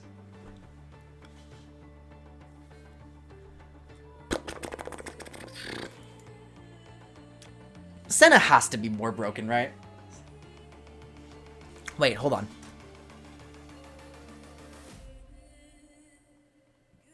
Yeah, her shield did get hit by... Wait, by what value? Oh, just early base. Oh, that's not bad. I know how to play Nasus support. Okay, what are all the sources of actual true damage in the game? Because Master Yi is one of them. Vayne is one of them. Or Fiora is one of them. Gwen, is Gwen true damage? Sets.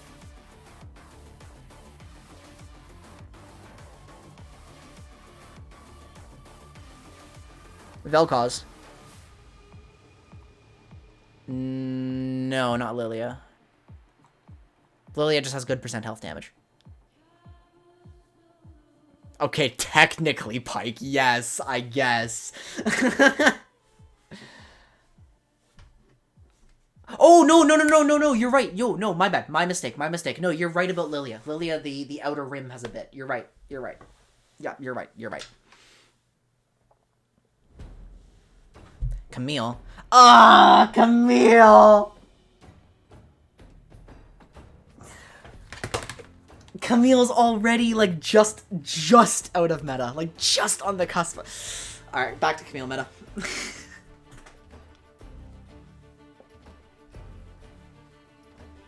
Oh, Nidalee has to be garbage, right? Oh, I'm a little afraid about Kennen, come to think of it. Ooh, Kennen might be weaker. You know, I would not be surprised to see Singed be an actual pick. Like, an actually strong, consistent pick.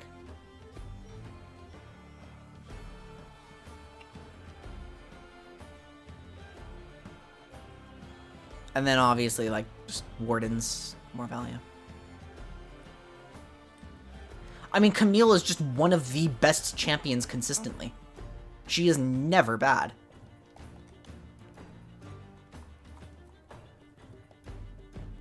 Camille is literally never a bad champion. I don't think I remember a time in her history where she was unplayable.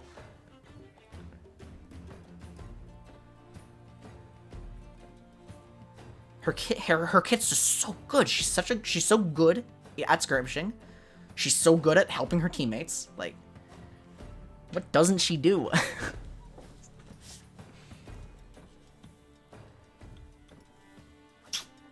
Olaf is meaningfully harder to kill and probably will go over the edge.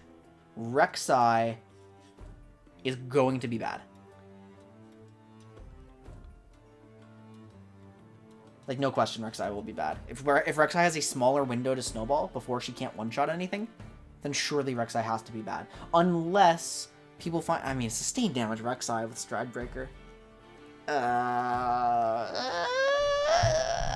No. That can't be better than what we have.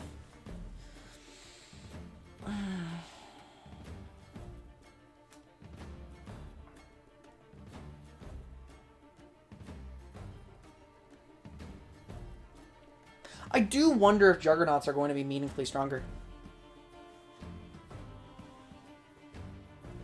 I think you're right. I think I think the people will have to pivot away from Prowler's Claw, but I don't think for... Okay, don't forget, like, the reason I have to look into this is because my competitive teams are going into their seasons, and I have to be ahead of the meta.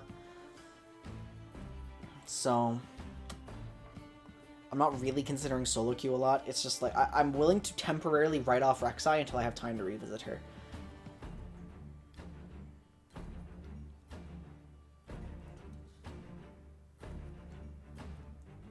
Become the meta. That's how Callista gets picked at MSI. I left a note for myself. Guys, this is a funny story. I left a note for myself on 12.7 patch notes. I'm like, look, Callista's received like a lot of buffs in a row. They're actually good buffs. Watch Callista, rising power level. And then I forgot to do that, and then I saw Callista get picked at MSI. I'm like, oh, I forgot about that. Why am I thinking she's dog shit? And then as the days passed and I thought about it more, I'm like, oh, wait a minute, she still is. Nobody is countering her. The only justification I have for Callista is that the MSI local meta doesn't have a lot of ways to punish her. But as soon as you, like... She's she's not doing a lot. We'll say that.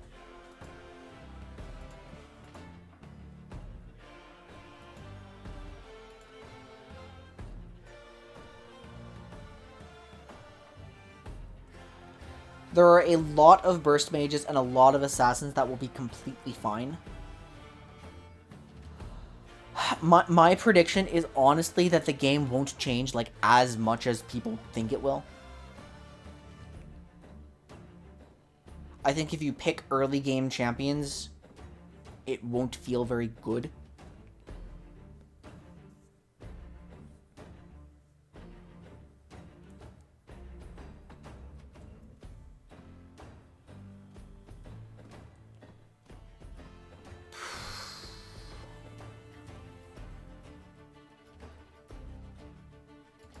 Have they updated this page yet? Not entirely.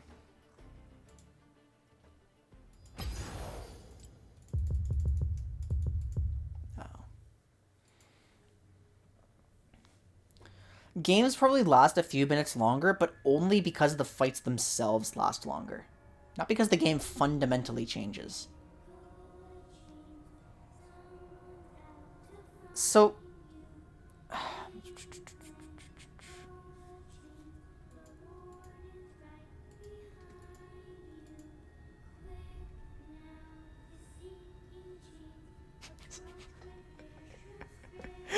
This is this is what burst champion players hear when the patch approaches.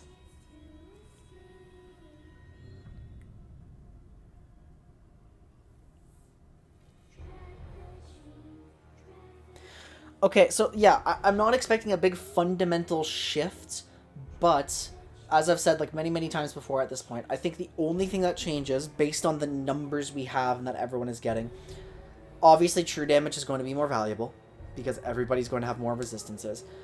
It will become more important for burst champions to snowball properly, and they will have less time to do so, which does mean they will be worse. The burst champions who rely on one moment of burst are going to be really bad unless they already significantly overkill you. Burst champions who just have high damage and some cooldowns, they're going to be fine. They're going to have their place in team fights, right? They just have to play a little better.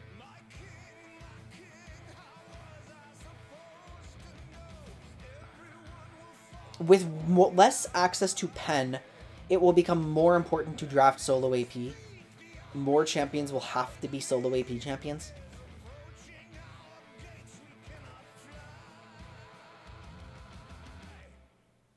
Xerath players have to think... Okay. Who the fuck hates Xerath? Like... Of all the champions to hate in this game, you picked Xerath.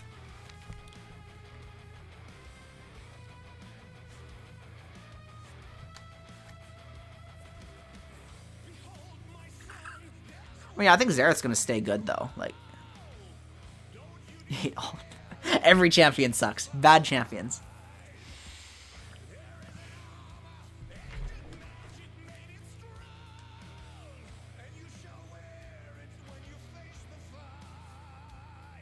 I think the thing I'm failing to consider the most is pen value. Less pen value equals more solo AP importance.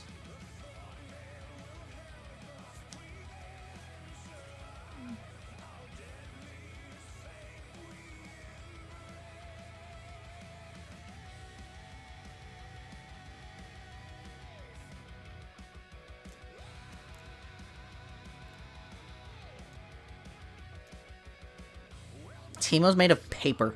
Like, he's not gonna... Good. Teemo harder to kill? Maybe he'll be playable. Like, good. But how broken is Zilean this patch? How broken is Zilean?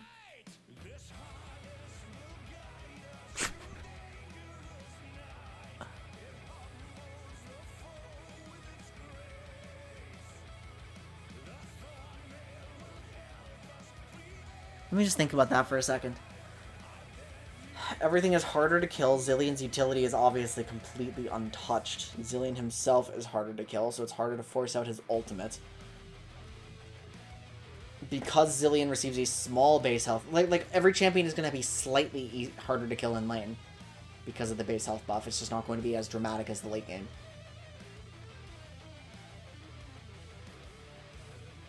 Zilean is so broken!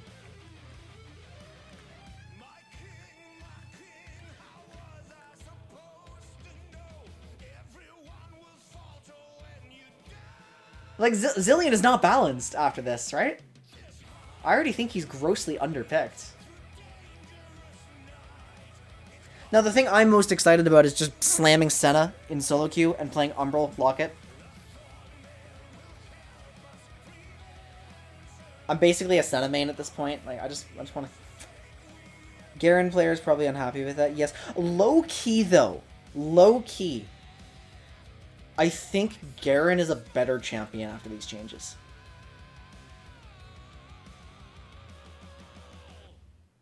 Is that right? Okay, the only thing you pick Garen for is damage. Garen now has more to punch through. But Garen's true damage... I mean, how much does that matter? Garen's true damage? It has to matter, right? Garen's ultimate? Is his W passive not affected? Oh, wait, no, the shield is, but the passive isn't. So Garen's still getting a bunch of resistances. It is easier for him to survive being in the backline.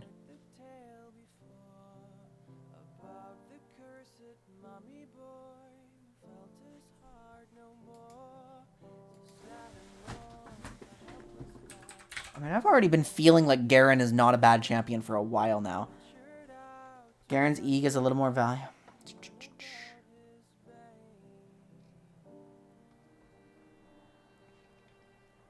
I mean, yeah, it's all physical damage. Garen has a % armor reduction. Amumu, I mean, he could be alright, but the problem is, like, Amumu's niche falls into the exact thing that... It's like, Amumu's niche is that one moment of power. Amumu wants to be followed up by something like, obviously, Misfortune, which would still be amazing, but... Amumu I'm afraid of the same pitfalls as... stuff like... What am I... Syndra Vex, like that's... I don't know. Oh, but the magic reduction. Like the magic resistance reduction. Okay, hold on. We need to do something right here. Magic penetration. Oh, magic resistance. We'll go here. And then we'll duplicate this, and we'll go to armor. We need to look at two things here.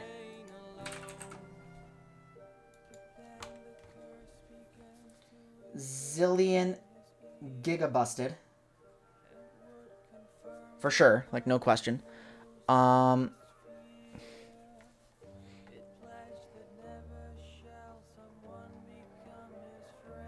Wait, where is it? Right? It is this one, isn't it? Ways to reduce... Okay, sorry, I was supposed to be on the penetration page.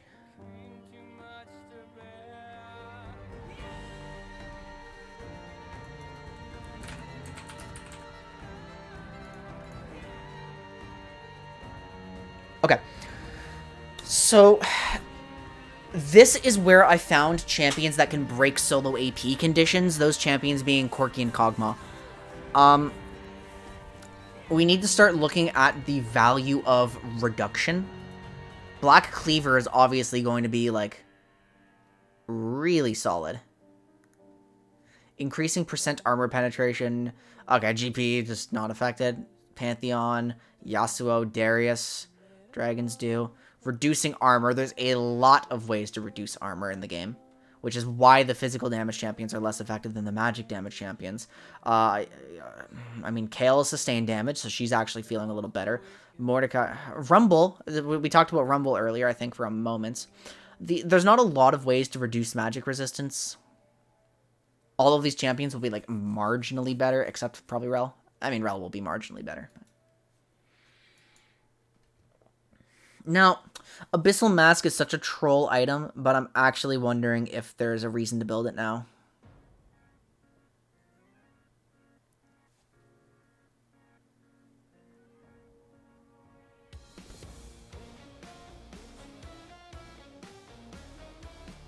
Reason to build it? It's pretty true.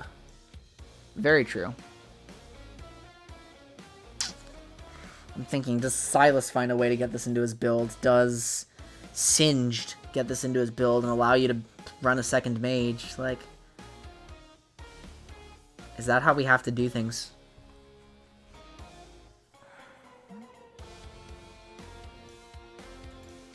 And meanwhile, there's so much here. Like, okay, I can't shake the feeling that Garen's actually good. Like,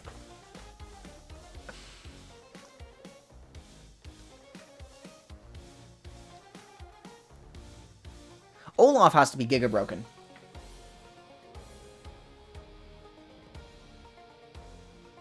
Actually, I'm just gonna make a watch list. Watch list for strong champions. Zillion, Garen, Olaf. I mean, I don't know why. I don't know. Garen's kind of a gamble. Like, I don't actually believe he's gonna be like OP. I think he's just gonna be like more playable than we would expect. How are you doing, Liz? By the way, good to see you. I think they did nerf Olaf's passive, right? Oh god, they didn't.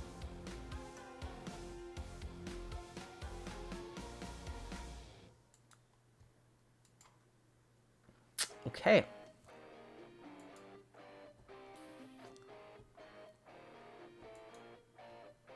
Oh no, they didn't nerf Garen's passive. We see someone else have to read Garen's abilities in Pro. I think Garen is still going to be hard to pick in Pro play. Because all he does is damage.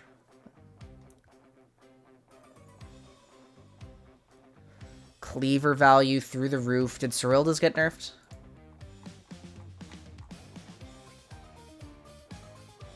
No, it didn't. LDR just got neutralized. It got brought in line with Cyrilda's. We do. I mean, it's going to take us a while to get used to, like, everything that happened in the game.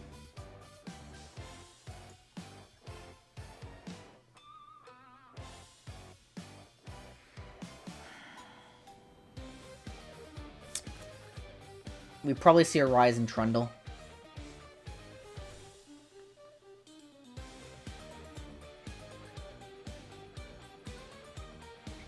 Okay.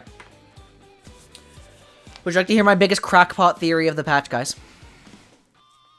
Would you like to? I have a hugely crackpot theory. I wouldn't build Black Cleaver Graves. Probably not. What's up, Mel? Oh, we've already gone over Bel'Veth. If I'm not gonna go back on her for right now, just because we're like deep in the new patch stuff.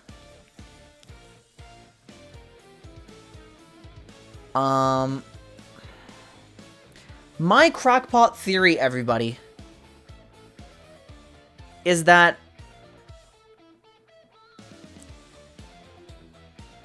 we already know that Rost is actually going to be more playable than before. Because in current League of Legends, you never go Rost, pretty much. He's just too slow, he doesn't do enough damage, he dies before he can do a lot that is meaningful. But it's kind of a paradox, too, because, like, Shadow Assassin likes durability, Rost likes pen.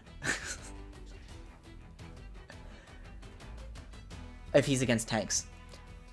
My crackpot theory is that if tanks are generally better, and the lane phase is slightly easier to survive, and everyone's playing like a bruiser, right?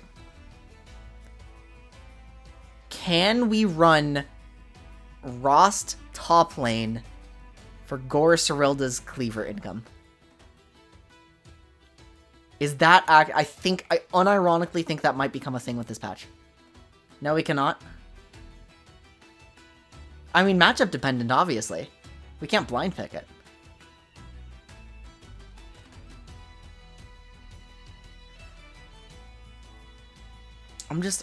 We have to be concerned about the matchups. We have to be concerned about, like, an Aurelia just jumping on his face and murdering his ass. What are we countering? We're not countering anything in particular. We're finding a lane where he survives. Because if we find a lane where he survives and the enemy team is properly durable, then Kayn now has the income to get the monster amounts of pen that he wants to, like, permaheal. It would basically be one of those picks like Kayle, where you're out of your goddamn mind to just pick Kayle, unless the enemy team is vulnerable to Kayle. And I think people are just more vulnerable to Rost on this patch. So I'm actually curious if something comes of that. I'm probably going to force it a little bit. I'm probably going to experiment.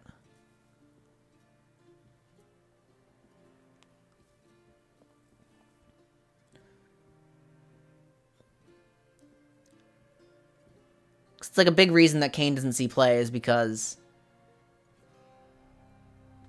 his base form just gets killed in lane.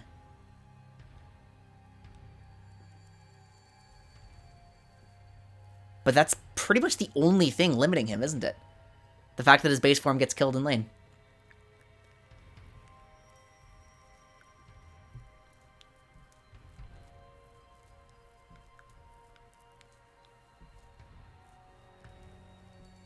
I'd need to do like a full IOGS analysis of Kane to really see.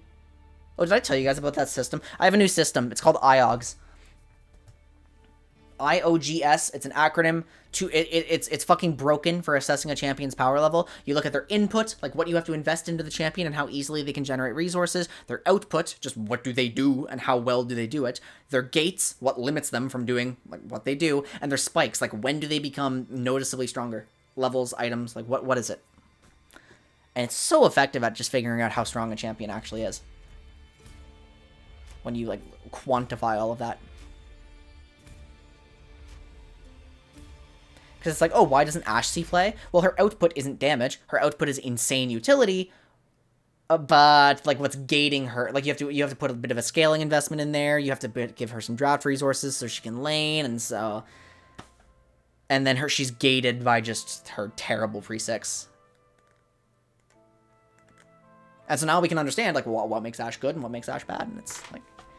It's awesome. So if I had a full analysis like that, I'd be a lot more confident about claim. Like, I'd understand deeper why Kane top is currently bad. But I'm really curious if, like, he finds spots where he doesn't just die in lane if he's actually good now. It's 100% one of those picks that, like, beats up on a tank. Like, somebody locked in Ornn, and I'm going to, like, accept the scaling handshake, and I'm just gonna, like, fight their entire team. Although that's a bad example, because Ornn is also Giga broken.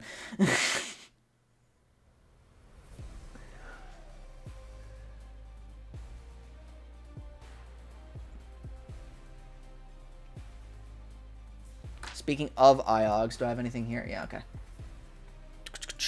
So it's like I did it for Ashe recently. Yeah, this is pretty much it. Oh, and this should say 12-9. They picked Maokai tank top. I actually tried to figure... I did Maokai analysis on 12-8 because I wanted to know if this patch would make him better. My money's on no. Basically, like it's just this. It's really this. Maokai is so monogated. He can't lane. He's so bad. He has one damaging ability, which would be okay. He's short-ranged. You know, he's decent. He's really not bad. I didn't actually write anything for input, and usually my spikes, like, I need more. Like, this is it. He's not specific enough. His gating is awful. If Maokai got significant mana buffs, we actually might see him top lane again. But it's like...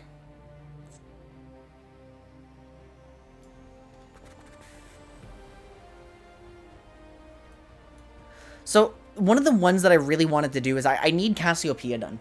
I need to do Cassiopeia because I need to know, like, what's limiting her. I don't think Cassiopeia is bad. I'd put her, like, kind of, like... It's hard to translate the way I do tier lists to, like, a lettered tier list, but I think I'd put her, like, a B tier. Everyone should, like, generally know what that means, I think. I don't do tier lists with letters.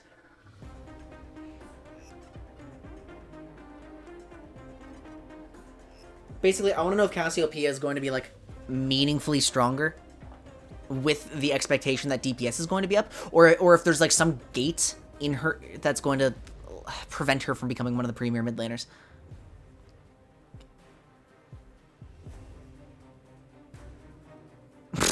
Cancelled. Hi, Sonic.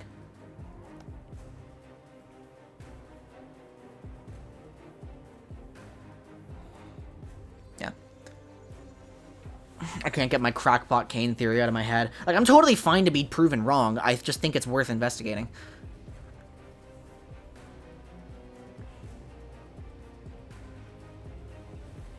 Yeah, Cassio's already good situationally bought. Hey, fuck you guys.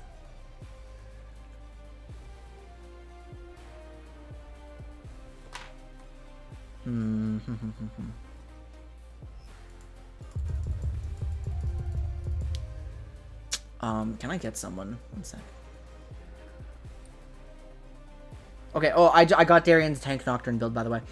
He likes to go early tier into Frostfire, into Fimble, into Frozen Heart. So it actually is just pure tank.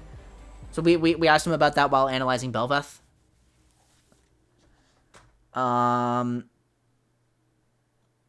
It's probably not viable in Bel'Veth.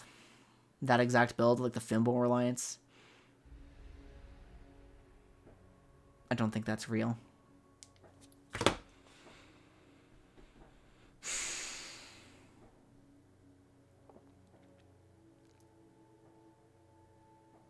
It's not incorrect to say that... Okay, well, I mean, let's look carefully at Cassiopeia. This one. We'll sort by name now. Let's look carefully at Cassiopeia. Oh, I should have a video coming out tomorrow, by the way, guys. It's about vector casts. So if you already play a champion that has like a lot of vector casts and you're used to it, might not be helpful for you, but I've had people who are trying to learn Talia lately and I wanted to help them out. So it's like...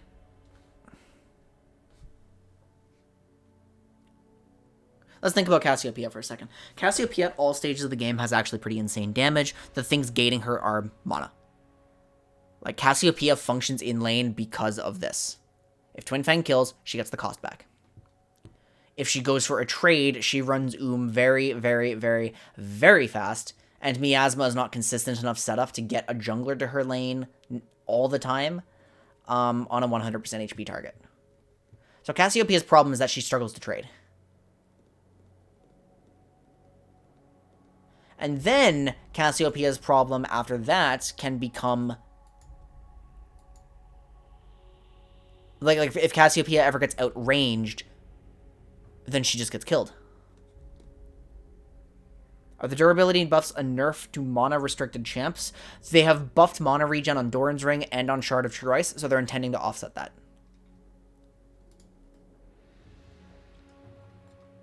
See, where is it? Oh, they didn't actually mention the systemic changes, like, for mana regen, but that was the point. They wanted to buff mana regen. Corrupting Pot Start should be noticeably worse on a lot of mages, I think.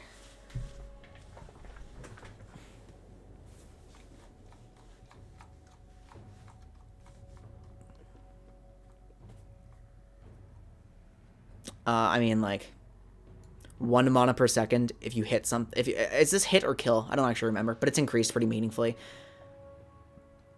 It's only Shard of True Ice, too. It's not the higher ones. I mean, we're going to see, like, shifts in power.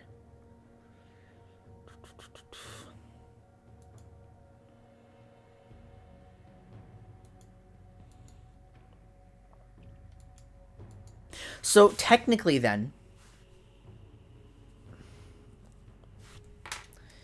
If Cassiopeia's gates are... Okay.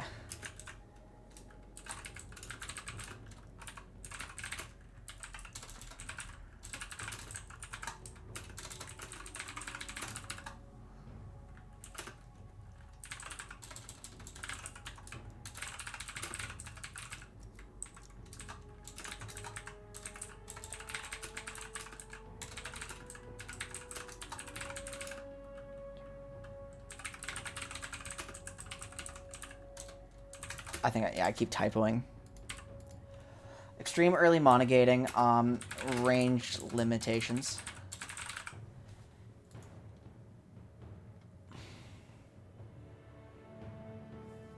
I know, but now you really don't take Conk for the healing, because the healing is non-existent. So if that's the case on Cassiopeia, what would make Cassiopeia a premier mid laner is if the meta does indeed pivot to, like, divers, bruisers, juggernauts. In which case, the longer range mages would probably see less play. And Cassiopeia herself would be more protected. So Cassiopeia wouldn't become stronger of her... I mean, she would become stronger of her own merits because the game is pivoting to favor DPS a little more.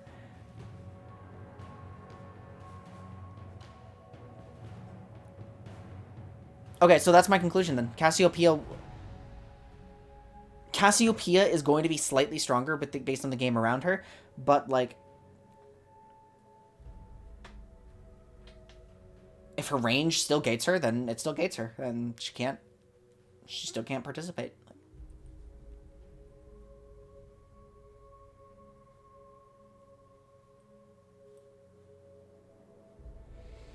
She probably will be noticeably better, though, like, because her range limitations aren't going to matter as much if she can take more of a beating.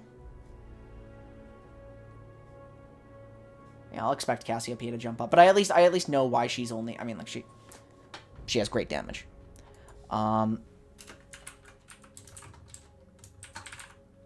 Tier purchase, tier completion, and I mean, I'll just leave it like that for right now.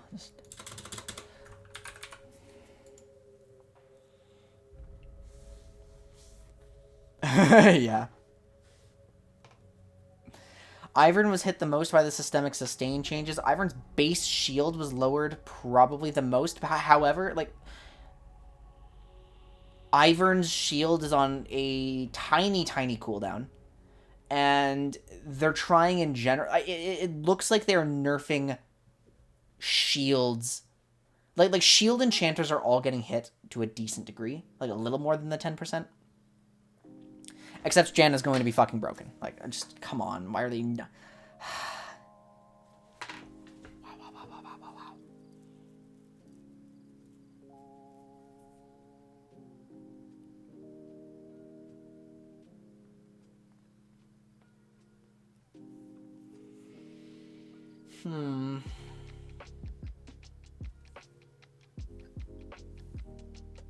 Who else? Thank you for the lurk. Really appreciate that you're leaving the tab open.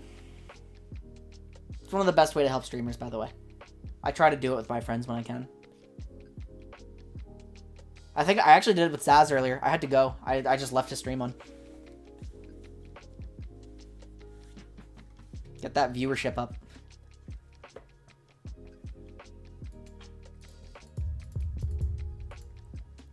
I guess I can make a Bel'Veth page now, can't I?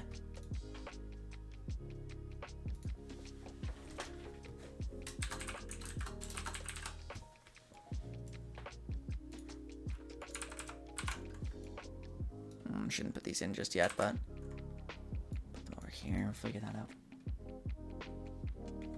True. Where's her icon? Can I find that somewhere?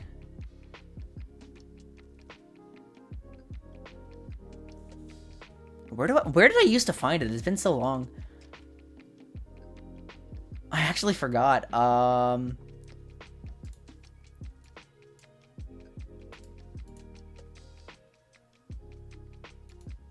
Oh, no, it's... yeah, one of these. I think it can't be this one because she's not in... like, esports yet. There's nothing here yet. Oh, no, here it is. Fuck you. I hate how... I forgot how they do this now. It all, like, leads back to health. You can't get to the file for some reason. Like, I want this file. Save link as... Why does it link to health.htm? Oh my god. And Bel'Veth won't be here because the esports wiki has no need of her yet, so...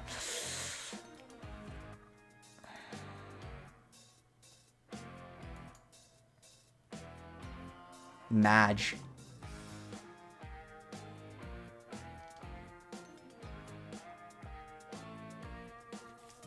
I'm so mad, guys. Alright, I guess I can't do my page yet. Alright, that's an aside. We'll do her later. Are there any other champions who we think are going to be, like, noticeably better? Here, we can just go ahead and preemptively remove this one. And yeah, probably that one, but I'll leave it in just on an off chance that it's viable. I would really appreciate that, Minoshi. Thank you.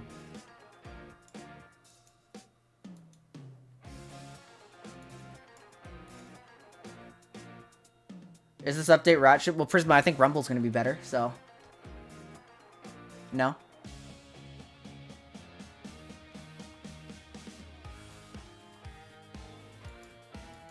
Oh, I need to update Talia's purpose statement. I still haven't done that since her changes.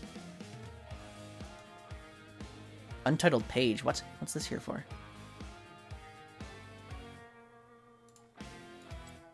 Did something happen here?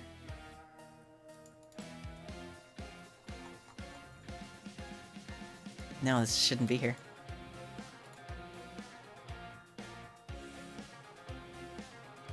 True. Lilia has to be better. Like, Lilia's already so good. I don't want to show my actual tier lists because, like, it's not something I tend to show on stream. Lilia's already really good.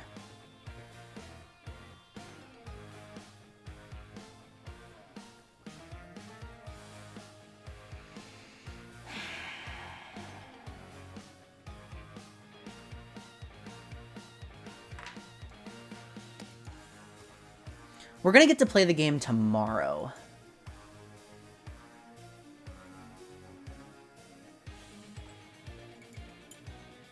How do they simplify this, by the way? Yeah, I guess that'll do it.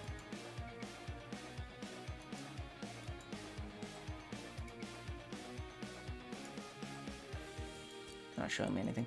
Yeah, no, so Rumble Shred is good. Rumble's durability is good. Rumble's damage is high enough that it shouldn't matter too much that enemies are, like, significantly more durable.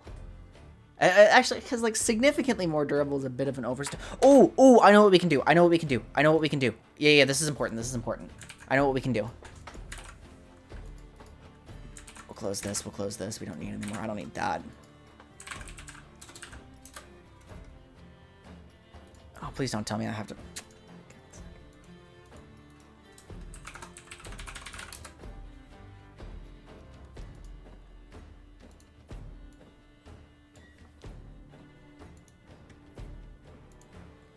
Okay.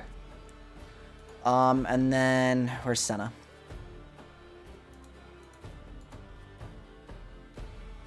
The lazy method and screenshot the PB. Yeah, but it breaks my formatting if I do that because it's not consistent with everything else. Gonna spread out her. Oh, well, they actually can't if it all unlocks at level 6, right? I guess you could have done a Kale thing. Okay. So this is one of my graphs that I programmed into Desmos. This basically tells me the effectiveness of rune shards. We're going to plug Senna into this post changes because Senna's a good benchmark. 590. Wait a minute. Has somebody already changed the page? They have. Yeah, because 520. I can't believe I had to do the math with my fingers. Okay, so they've already done that. Because Senna was already... Wait, wasn't Senna already plugged into this? Oh, God. Please don't tell me I have to... Wait, I can't! Okay. Well, I'm not going into PvE anyway, so...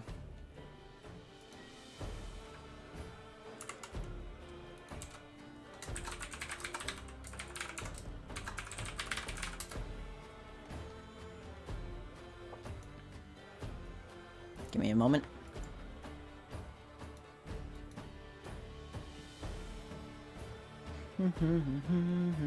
Definitely not Bel'Veth. I want that skin. It's a good skin.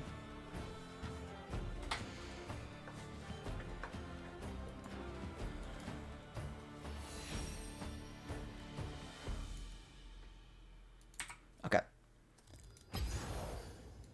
I cannot believe I have to take Senna fucking practice tool just to figure this out. And I've got to, like, change my runes explicitly to give me nothing. Oh my god, wait a minute. How do I... Okay, we have plus 12 armor. Alright, guys.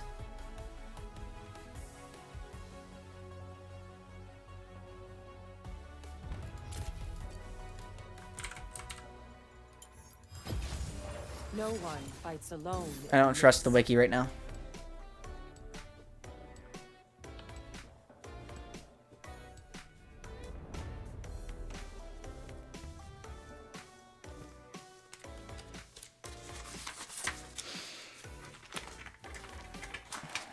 This is how many sheets of paper I have for League of Legends at this point, by the way. Like,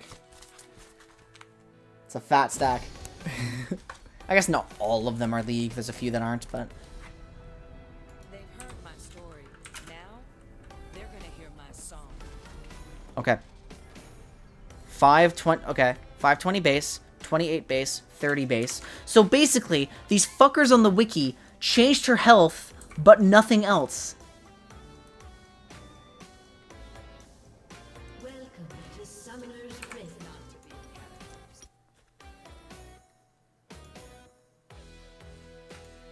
Actually, oh fuck, we were supposed to check armor scaling, not because base armor is unaffected.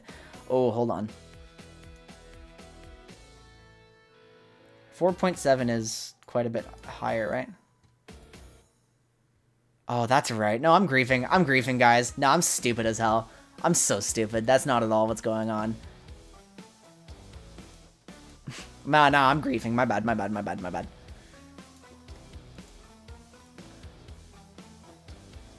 So we plug in Senna's new values.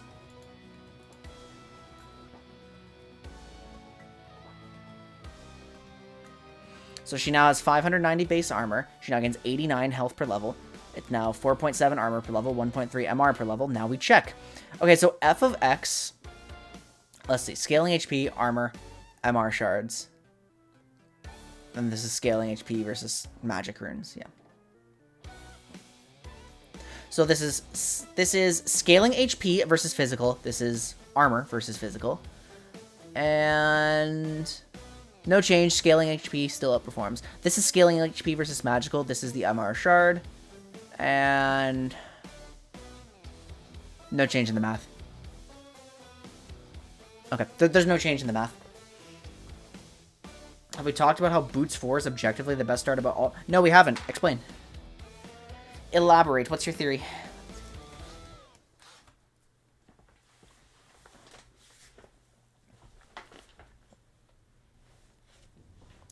For D-Shield champs, I can see that for sure. Let's go. Actually, why do I have Bel'Veth open twice? Vibes. Boots 4 pot. Here's the thing, though. You don't have more resist in lane.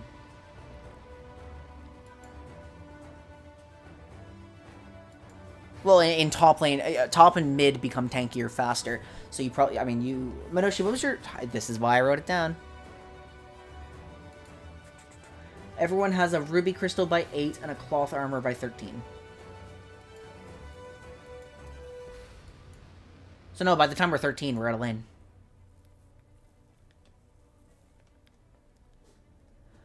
That said, I'm sold on D-Shield users. I see it on D-Shield. Although Endure is like, maybe not. I mean, from a pure stats perspective, I see it on D-Shield, but then we have to determine how much we care about Endure here. Moshi, you're so fucking useful for optimization. Like, Jesus. You are so useful to have around.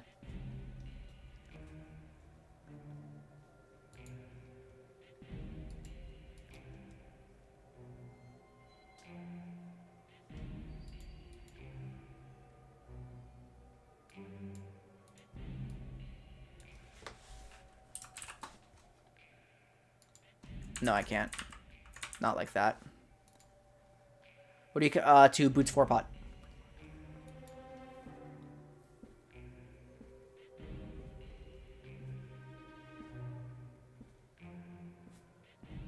Maybe. I mean, I think there's actually an argument for it now.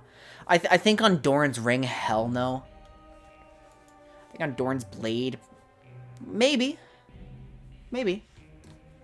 Doran's Blade is kind of stinky, actually. Doran's blade is stinky.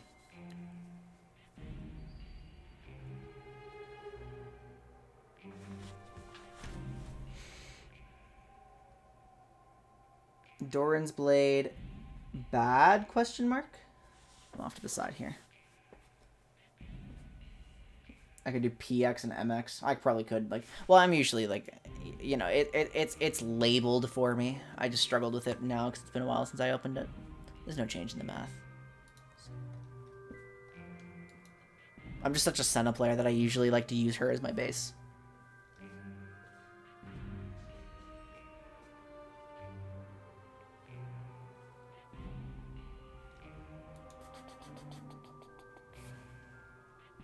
I actually think Doran's blade might be bad. Like, if you're a champion who doesn't need to win lane and you're just getting the Doran's blade HP now anyway,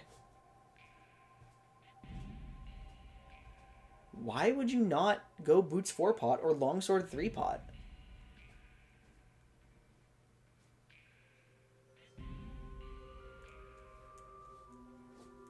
Well, yeah, the reason D-Blade was so good... The only reason you built Doran's Blade on an 80 carry is because you might need the health. If you needed the health to survive all-ins on the enemy lane, you would always go Doran's Blade. But if the enemy was more of a sustained damage lane and wasn't going to threaten to kill you in one rotation, you would 100% go Longsword 3-pot because it accelerated your build. Why not go refill? Because refill is, like, I don't think the game is changing enough that refill is not a greedy as hell option. Like, if you build refill, you just have fewer potions than the other guy. You're just worse at trading.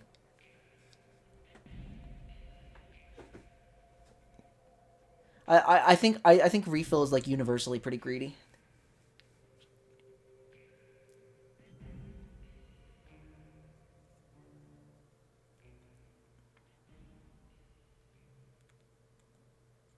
Yeah.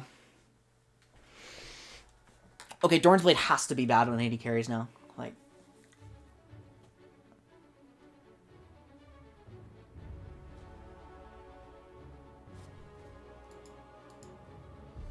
Doran's Shield is probably... Yeah, I think I changed my mind on Endure. Doran's Shield is good. Doran's Ring is good. Doran's Blade is bad.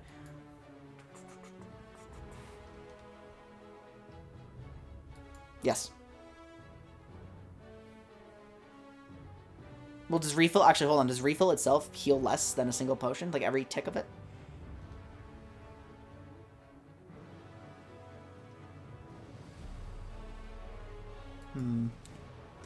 I'm gonna get myself some water, and I'm going to rest my brain for a moment, guys. When I come back, we'll maybe do some more tests. And bring up some more points. I'll be right back.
Sorry, didn't rest my brain. We're back already.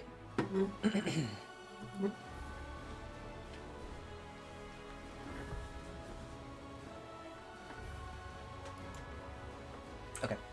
So, the actual core argument for refill pot that I thought about while I was in the washroom is refill pot means you have less gold now for more gold later. It's kind of like a call, except with no stats. So, it's like... But the problem is the level 1 to 3 is so important. Why would you want to gimp yourself in that period? Plus, health pots become less and less important as the game goes on, so...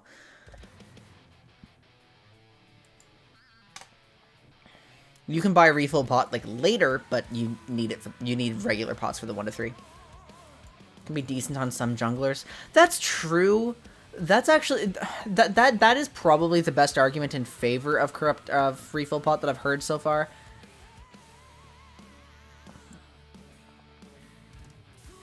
I'd struggle to see how it's best in top lane too, to be honest.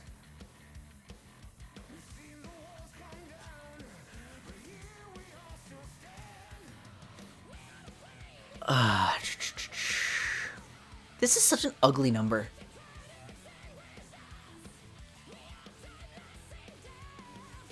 Big, big, big, big, big, big. They removed the Danny flag. Wait, Baron does more damage? Oh, well, of course. Oh, of course he does more. Yeah, of course everything does more damage. Yeah, no shit. Okay. We're gonna see if turret dives become harder to execute, but I kind of don't think they will.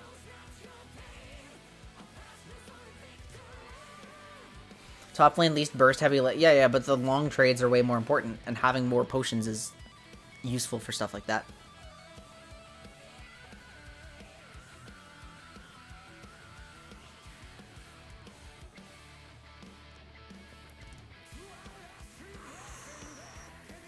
Any weird bugs that might affect something? Oh my god, that's not a bug. What? What? Okay. What? Oh my god! The Kled bug! The Kled bug is fixed!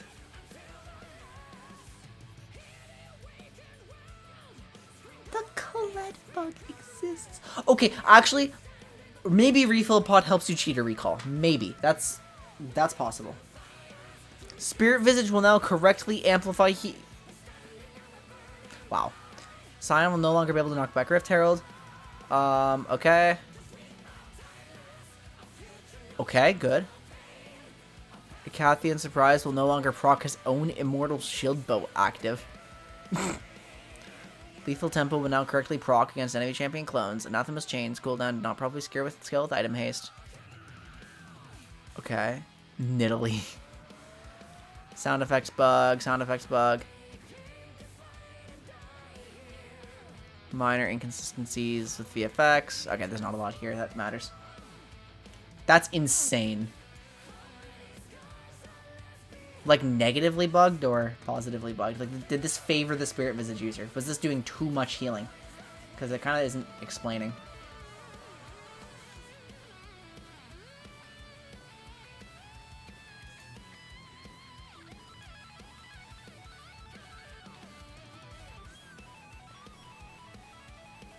I'm asking. I don't know if that's true.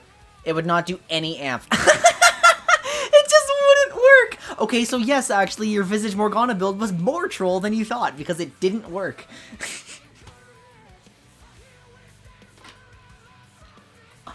Oh, no.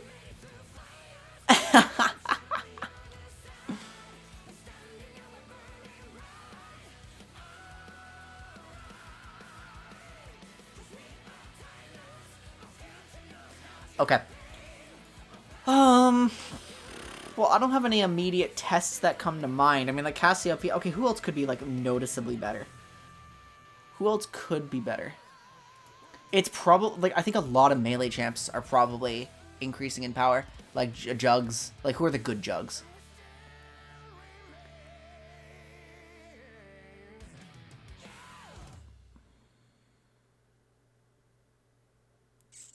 I know, that's what I do best. Is Mordekaiser not troll to pick anymore? Aatrox is a good Juggernaut for sure. I don't know if he's better next patch, but he's good. Or, like, well, just because he's also caught up in the healing stuff, right? Like, that's trying to bump down his power a little bit, so he doesn't get out of hand. He might get out of hand anyway. Yeah, Mord's pen didn't go down, and his passive is % max health damage. That's also slight. I don't think that's better enough. Is it? Well, also the W would have gotten nerfed, like the same amount as everyone else, right? I mean, that's really not that bad.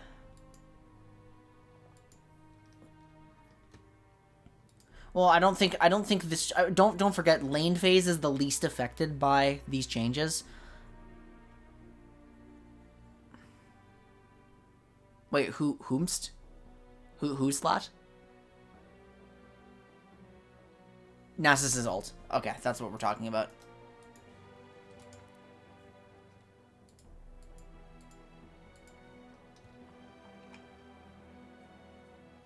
$40, $55, $70. Well, I mean, the problem is these changes don't change the fact that Nasus can't lane to save his life. There's only one situation where Nasus is actually like a real pick. It's if your enemy picked Mordekaiser first. That's it.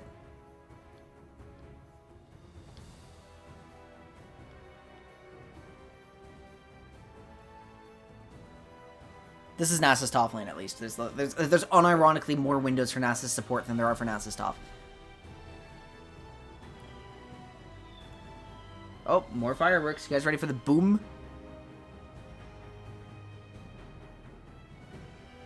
Oh, I didn't hear them. Good. Oh. Well. Okay.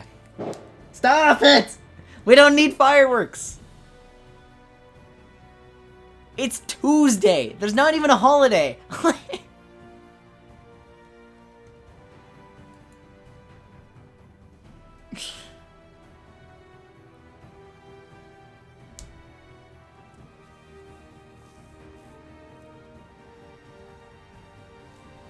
Oh yeah, my favorite holiday, Tuesday.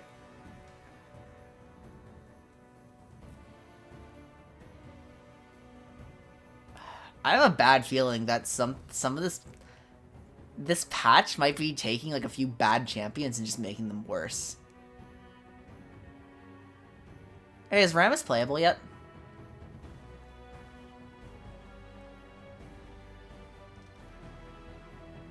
Rammus is low-key, like, developing a niche, isn't he?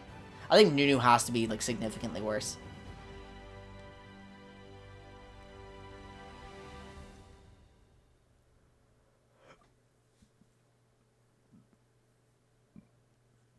It's the day that M. Bison invaded that village.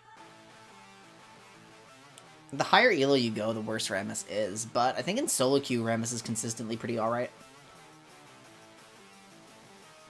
AoE taunt. Dude, like a Garrosh taunt from HOTS? Wait! Wait, I actually want that!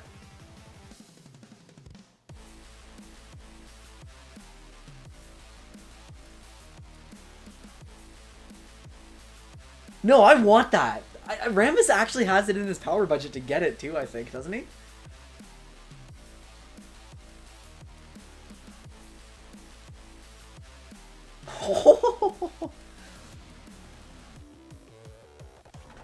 Yeah, I don't know.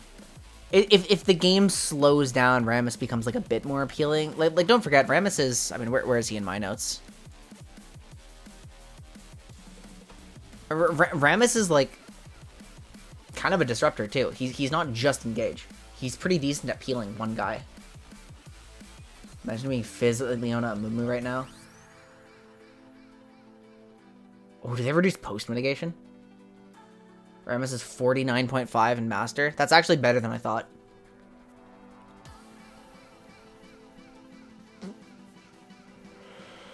Do you on I okay, here's the paradox. Do ranged top laners die less? Or do they just become more useless as things get durable around them?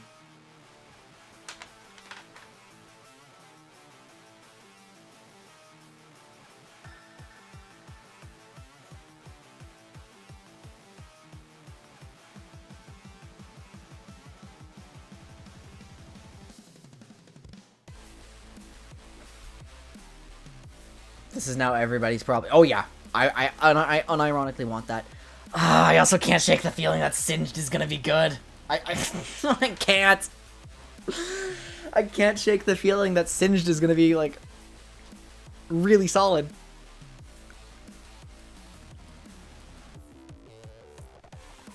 Like obviously Quinn is the terrible example, but like Akshan. Does Akshan actually do more? Akshan bullies you as hard in lane. Doesn't die as much later. Akshan becomes a better split push. This okay. With people being more durable, the winning solo laner, are they more capable of tower dives? Or did the tower damage changes offset that? Because if they are more capable of tower dives, then split pushing becomes a real thing.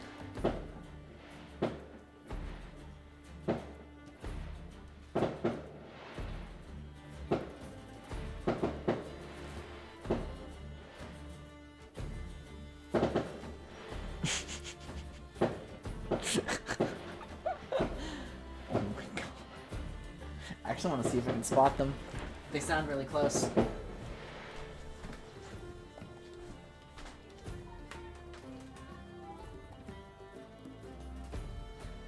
Nope, it's just a brick wall, I forgot. My window's just a brick wall.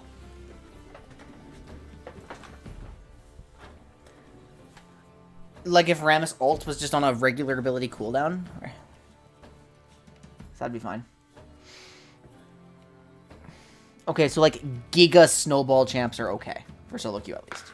Assassins in solo queue, totally fine.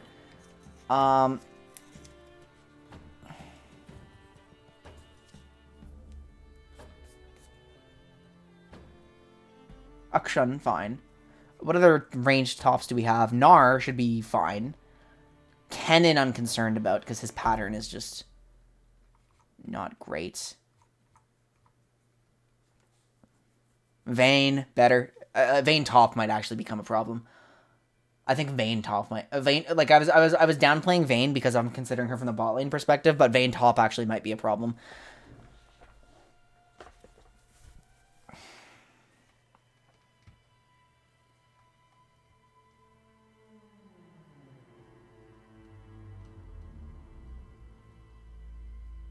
Is Kindred top better? Yeah, Draven top doesn't snowball any harder, probably. Draven bots is... I mean, that one's hard. Lucian scaling is really good, so I think he'll be fine still. Although, no, because his scaling is great against squishy targets.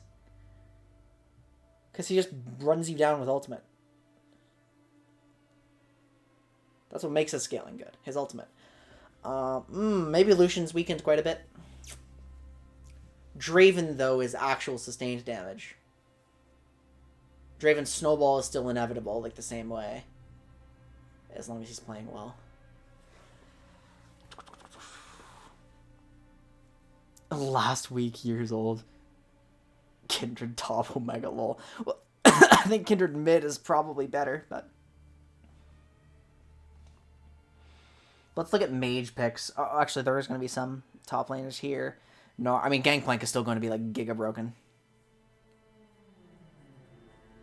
Teemo's unironically going to be better. But then why would you play Kindred solo lane? Basically for the... I don't know the exact pick conditions. I mean, Kindred ticks all the boxes. Like, you have unconditional mobility. You have skirmish potential. You have... Like, actually, what were my boxes? Did I write them anywhere? I put them in, like, my... Oh, I moved everything. Which one is it? Zeri? I think it's Zeri. Let's talk about... Yeah, I don't care. Wave clear, unconditional mobility, mid-range skirmishing. Kindred does have the Q, actually.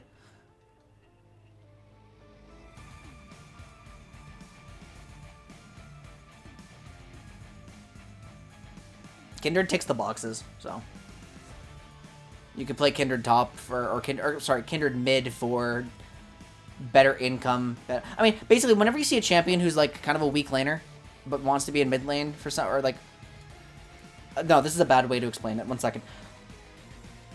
Any champion in the entire game who can get away with going into a solo lane wants to be in a solo lane.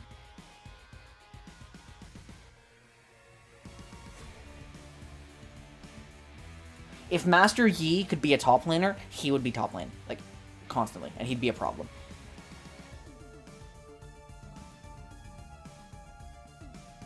If Kog'Maw could survive the solo lane, he would be a top laner, or a mid laner. Like, probably a mid laner, actually, not a top laner. The lane is too long.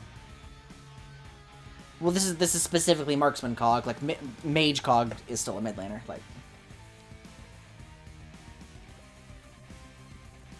Like Renata. Okay, actually, no. Renata's one of the exceptions because Renata doesn't actually gain any value from gold or XP. So Renata's the exception. She would never want to be in a solo lane. I said she might in my day 1 video because level 16 Renata ult is insane, but it's not. I don't think it's worth it anymore.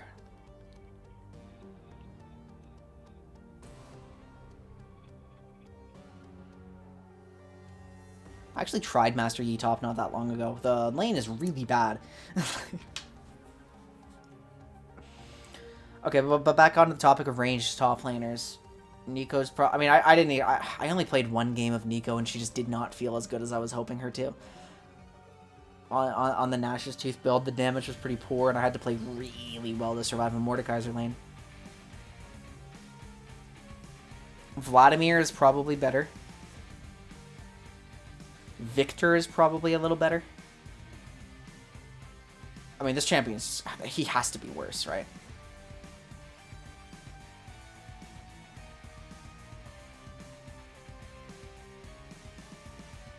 But the on-hit version really wants to be a laner, right? Like, you want to have Bork, Kraken, Ginsu's, and you just don't get that all the time on jungle income. It's so hard.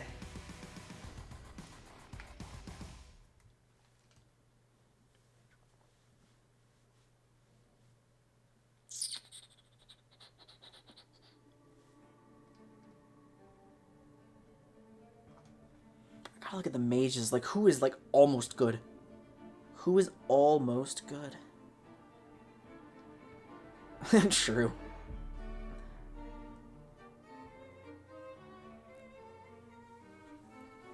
I mean, there's more than one problem with Master Yi top. It's just in theory he would love to be up there. Rise really isn't DPS anymore. He should be DPS, but when your DPS is 0, then you're not a DPS champ.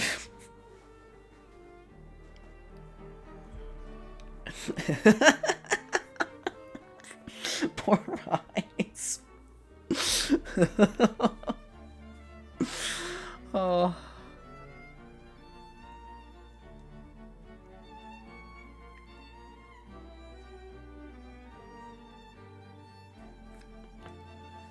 He is so bad. Okay.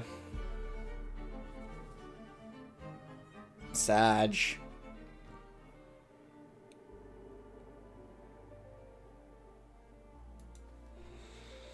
Now I'm thinking about Bruiser Annie again. God damn it.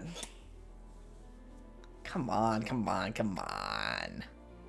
Is Ori worse? Okay, Ori is a burst mage that I think... the thing I said earlier, and I'll reiterate it here.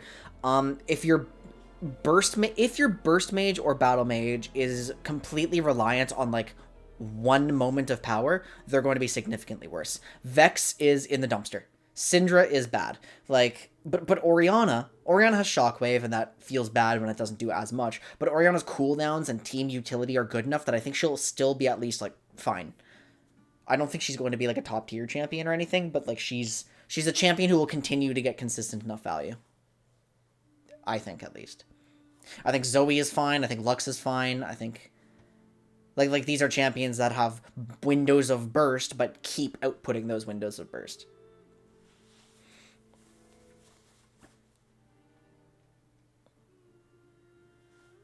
Because Ahri's strengths aren't necessarily her damage. Xerath is definitely fine. I mean, Xerath is the closest thing you get to, like, a mage hyper carry, I think. Xerath's damage is ungodly high, like, to the point that people taking less damage isn't going to be that bad for him. The issue with Xerath isn't his ability to output damage. The ability of, like, Xerath's issue is just surviving until he gets items.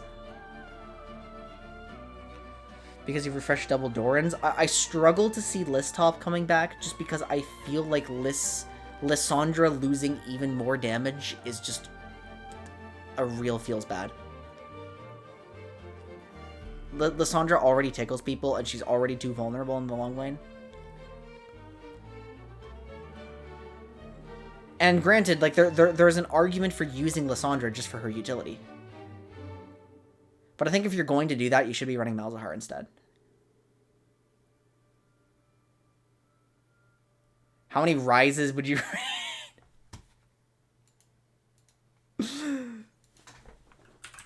Let's find out.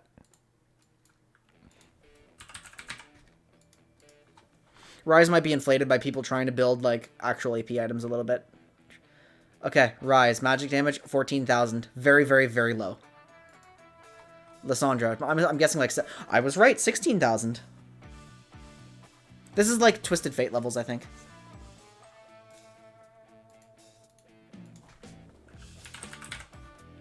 So, when you hear Lissandra does Twisted Fate damage, that should... Oh, wait, no, Twisted Fate's the lowest in the game. What am I saying? Twisted Fate's at 12,000. I mean, okay, so I'm trolling. That's my bad. It's not terrible. This is average throughout a game, by the way, so... I mean, like, she does alright damage, but then if we compare her to somebody who actually does damage, like Victor...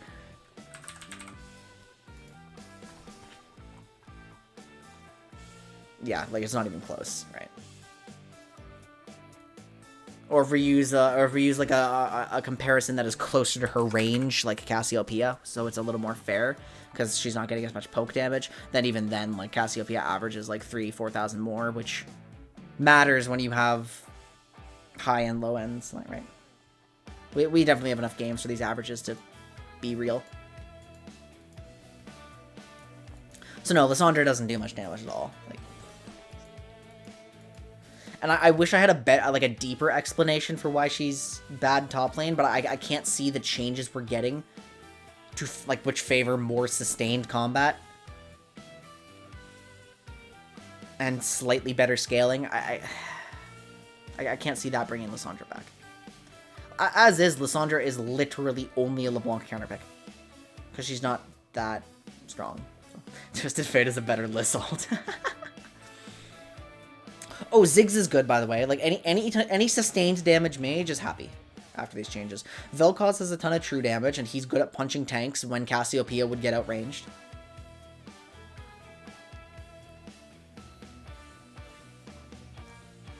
Jace getting some durability back is something to watch for.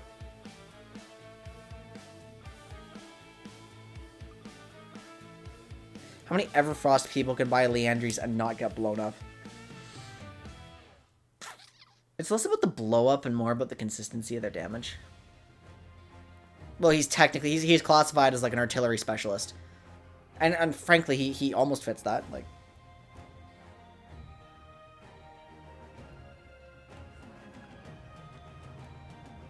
a long time ago, I was going to make a video like distinguishing artillery mages, and I did include Jace because he is a weirdo who almost deserves it. But, I mean, where's Varus? Varus counts as, yeah, look at this, marksman artillery, and that makes sense, right? Kog'Maw, too. Should have that, but where is he? Where is Cog? Okay, he should have marksman artillery, too. But... yeah, Leandries didn't get nerfed. If every champion takes 2 trades minimum to die now. Okay, so, like, let's look at our battle mages, right? Our battle mages, our burst mages. Ahri should never. LeBlanc shouldn't. I'm thinking on their Everfrost builds, right? Vhagar shouldn't. There's no need. Seraphine can. I mean, Seraphine's a Leandries user by default, so that's a bad example, but... Swain can. He would be okay. Talia could, but Everfrost is still so valuable. Ryze can't. I mean, he can, but... the consistency of his damage is more important, because the Everfrost lets him spend E's on Q's rather than E's on W's. But his favorite item. I mean, it's not. But it's not his favorite item. That was back in the day when Leandres versus Morelos was a real conversation. It's not anymore.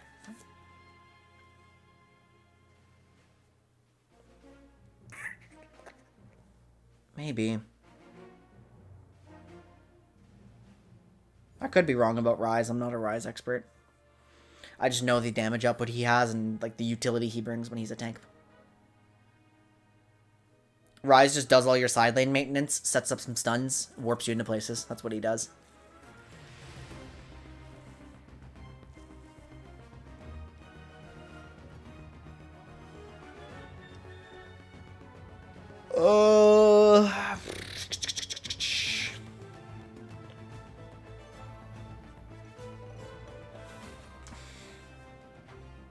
Whoever classified Seraphine as a burst mage, I want to talk to them. I complain about this every time I see it. Why is this here? Why is this not artillery enchanter? Someone explain.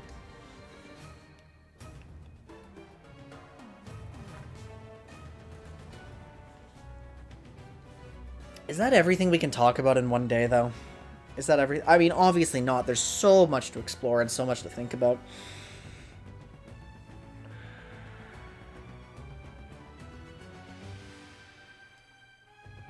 I just want to look at the assassins one more time. I want to look at the pen item nerfs and just... Because lethality items themselves didn't get nerfed. However, they also become less valuable. And I think the Umbral meta ends because its stats are too bad.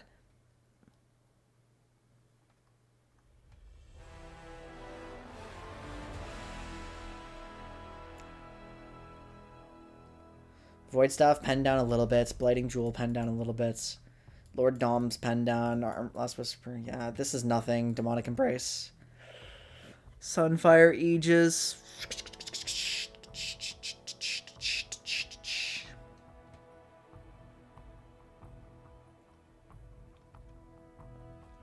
I can't believe Ornn's Masterwork Gore Drinker had 15% Omnivamp and I just didn't know. That's nuts. Like, that's not fair, is it? Let's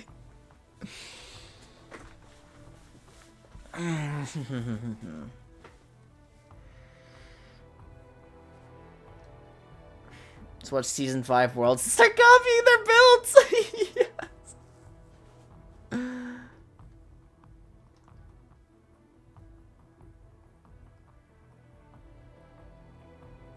I don't know, guys. This is...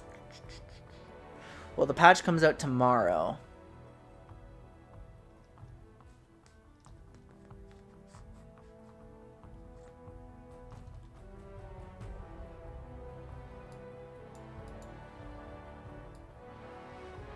Wait, minutes 0 to 13:30? Hang on. Turrets become way harder to dive early.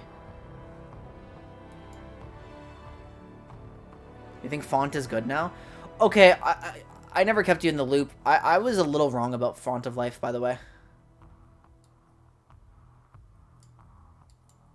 Oh, it is a lot more generally good, too. I see that. But Font of Life had value before.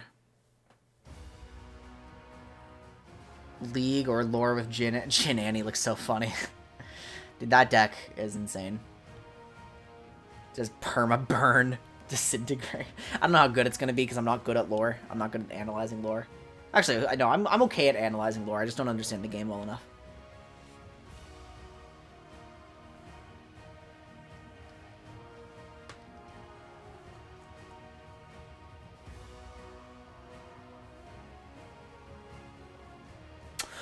Mages should never feel bad about going Ludin Sork's Shadowflame anymore, by the way. You will never overcap. It's never a mistake. If you're going to... Okay, I'm not saying...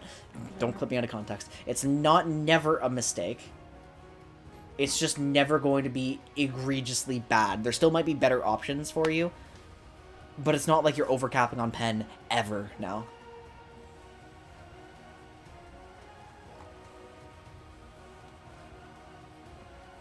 Yeah, I just didn't realize that's what the curve was, so that contextualizes it for me. And like, if it's dealing 100 more damage per shot before turret plates fall, like, armor hasn't caught up to that yet. Health has caught up to that yet, actually. Health caught up to that a while ago. Oh. Never mind. Turrets are actually easier to dive.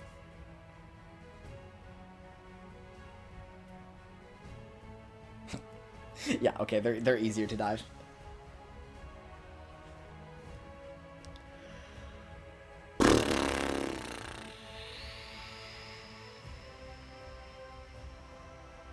I might be burning out on this session. I think we're almost at the end then.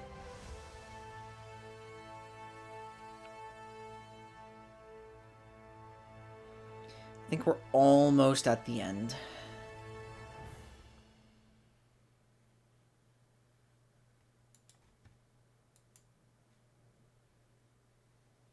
Does anyone have anything else, like any new sauce they want to bring up?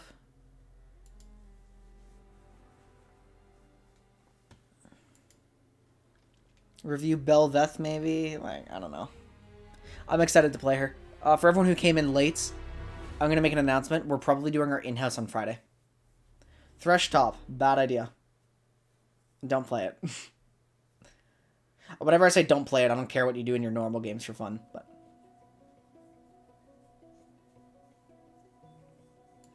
oh, I love this song. Your main sauce was just playing Vlad. Not going to lie. I do think Vladimir is probably going to be a little better, but he's only going to be better in the context of, like, winning duels with people. Because you're not going to see... I mean, like, Vladimir top, I think, is his better role at the moment, because you're not going to see Vladimir running into entire teams and blowing them up.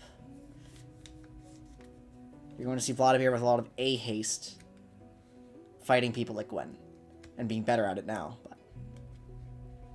being better at stonewalling split pushers, probably. That's probably what he does now.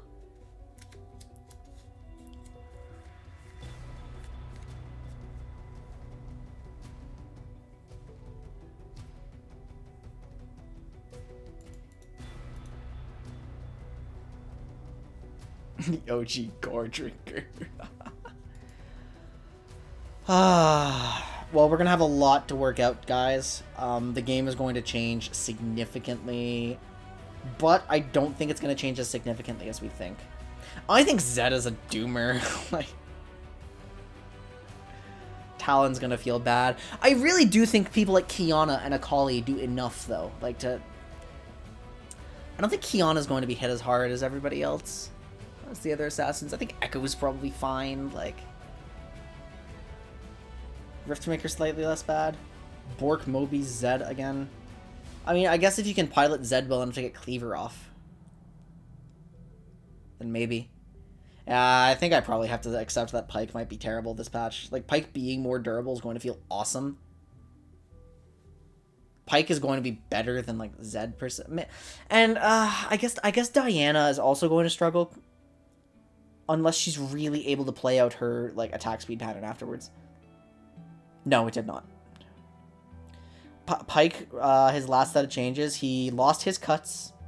His mana cost on Q went up if you miss it. And his ult cooldown went down.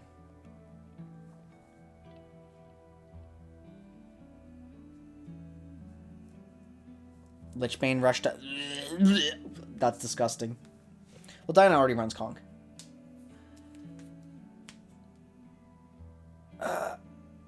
No, it's gotta be like... I mean, I hate Nashers on Diana. I think Nashers is so bad, but...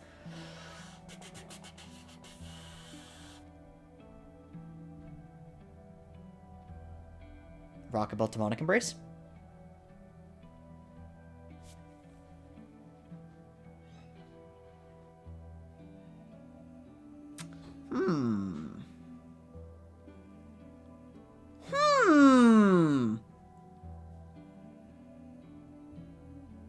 Rocket Belt Demonic Embrace.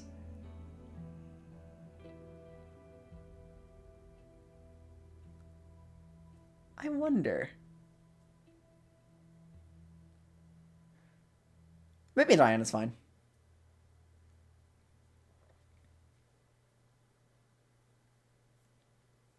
Demonic got nerfed by 0.2% max HP. Like, that's nothing.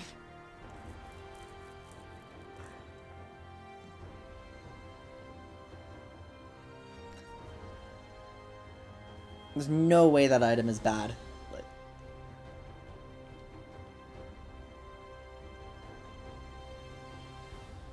I've started to appreciate Demonic Embrace more for just the actual burn and HP that it provides, and less so about optimizing the HP to AP conversion.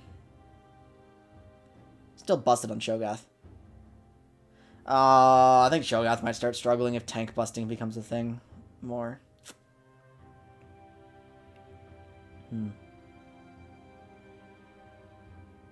Okay, I'm gonna wrap things up so I can rest my brain properly and prepare for tomorrow and like actually dissect these systems and stuff. But here's what I think. Okay, here's my takeaway. Here's my takeaway.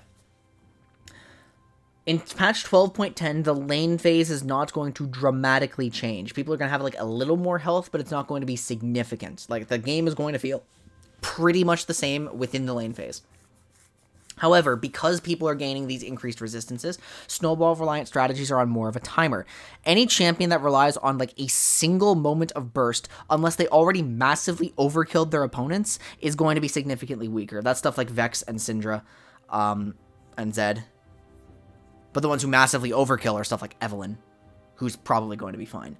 Kennen, I'm concerned about. He's just one moment. And, like, you basically have to go through the burst pages and see, like, okay, who actually outputs multiple rotations of burst in a fight, and who has, like, better utility and stuff, and who is just, like, a one-dimensional, I press ult and you die champion.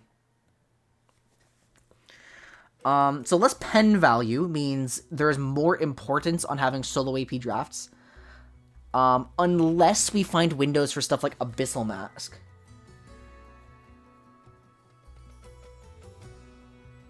Abyssal Mask, question mark. Like, if that becomes a real item somehow, maybe we can find some extra value. Fresh Collector. Yeah, okay.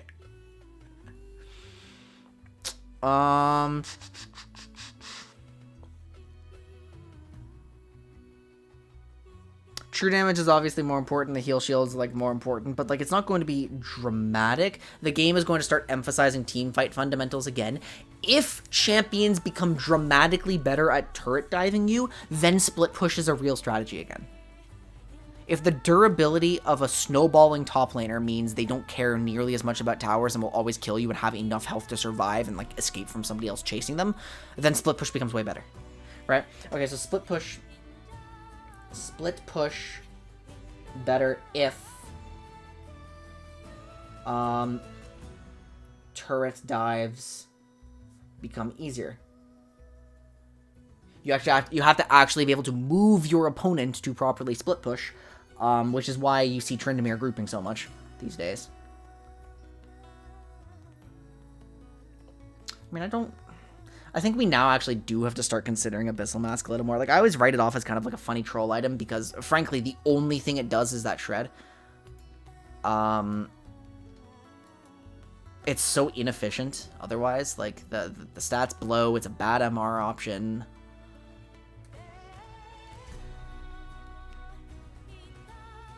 I don't know. We'll see. We'll check it out.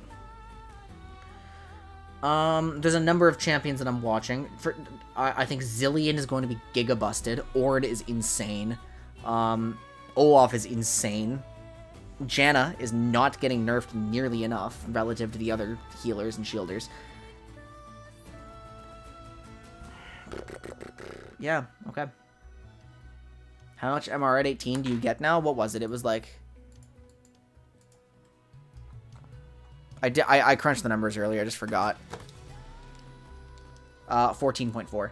It's not a lot more, but it's enough to make your Stork Shoes, like, mostly redundant. So it's going to punish mages really heavily for building Merc Treads, which means mages are not going to be easier to kill because they also get the stat package. Oh, it means we shouldn't build Merc Treads anymore. Oh, that changes things a lot. Oh, wait. Mage MR itemization might have just gotten worse.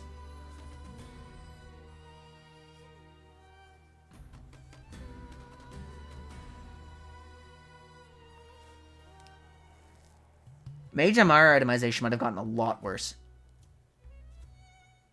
Which paradoxically, like, or not paradoxically, like, contrary to what I said earlier, would then make duo AP drafts better.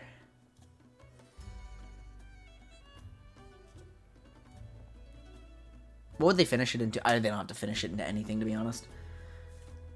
That's true. It's just a long pivot. The cloak is so good.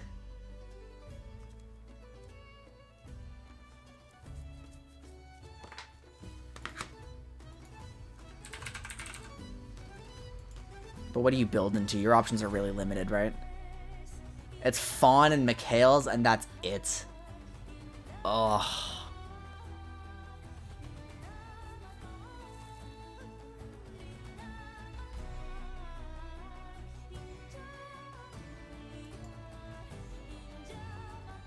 True.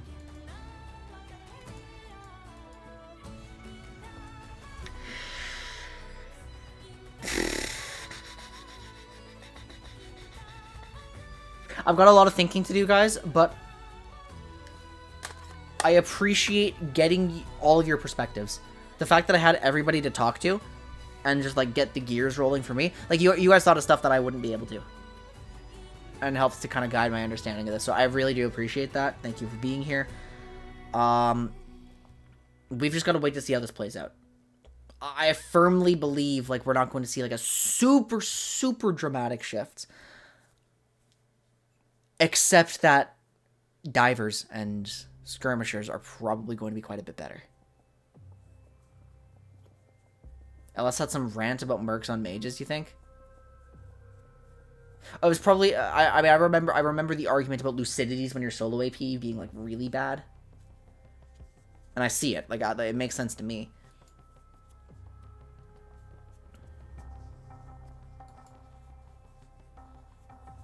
I'll look into it, but I think now it's I think now post changes, like, the Sorks are becoming more and more mandatory. Yeah, especially since we just get the survivability. Like we can just some mages can just often do unflinching too. Huh? Okay. Okay. Cool.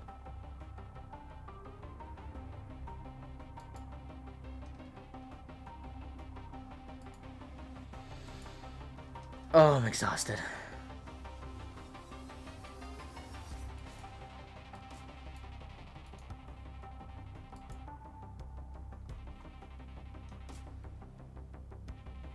Okay, no raids tonight, unfortunately. I'm gonna see you guys later. We'll talk about everything. If you have any more questions for me about this patch coming up, feel free to ask on the Discord. If I come up with something, like, we'll kind of review it. If you have something specific, I really want to hear it. Conditioning overrated now. It's still a percentage boost. Actually, this is the last thing I'll address before I end my stream. This is the last thing. Not ranked. Fuck, I hate looking at the fact that I don't play enough ranks to beat, so I'm gold. Look at this. What else is in this slot? We have conditioning. This is the bone plating slot. This is the second wind slot. Okay, for all you top laners out there, you're lucky. You guys get to use bone plating. You are the only people in the game for which bone plating is actually a good rune. Except in certain melee versus melee mid matchups, but, like, whatever. If we're looking at this from any other perspective, first of all, junglers get no value from any of these. Mid laners tend to get a lot of value from second wind, but, like... Actually, do they get a lot? No, they don't, because we don't have enough health for the missing health regen to be, like, big. Okay, so, like, second wind's numbers are really, really low. Bone plating is unusable outside of melee versus melee laning. Conditioning is still, like, a percentage boost to your armor and MR, and you have more of it. Yeah, second wind's a chunky lad rune. Like, I just made that connection. I'm like, wait a minute, this thing fucking sucks. These numbers are so low. If you're Resolve Minor, then okay, let's pretend for a moment that we're going to go into this list row, right? Because, like, this one is almost mandatory if you're in Resolve. Because, like, what are our options? Unflinching's amazing. Overgrowth is amazing if you're a laner. Revitalize is amazing if you can proc it, right? These are all three good runes, so we're not going to skip these. So if we're going to skip one of these and we look in here and you're Resolve Minor, okay, Demolish, you literally must be a laner who can get plates. Otherwise, like, why bother? Shield Bash can only be used on a select few champions. Font of Life, you must have teammates nearby. If you meet none of these conditions, like, well, conditioning is just still the best by far. But what mid laners are actually taking Green Tree? A lot more people should be taking Green Tree than are. Veigar takes it all the time. Who else could be taking it? Like, Veigar is red-green, like, every game. And if you're not going red-green, reconsider. We have to look at mages. Vlad can genuinely consider it. Lysandra would be great with it.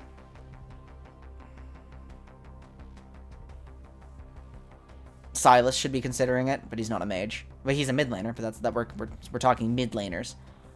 So yeah, actually melee mids. Akali has like busted synergies with Resolve Runes. Like there used to be a setup where you could pick Akali into Kassadin and go Second Wind, D-Shield, and Kassadin would do 0 damage to you. Forever. Actually, no, that was just a general anti-Kassadin thing. That worked on everybody. Lux Giga Chad, conditioning with Shield Bash. And then if we go to the diver mid laners, like, whoops, not here, or skirmisher mid laners too, like, Yasuo gets crazy value out of Resolve.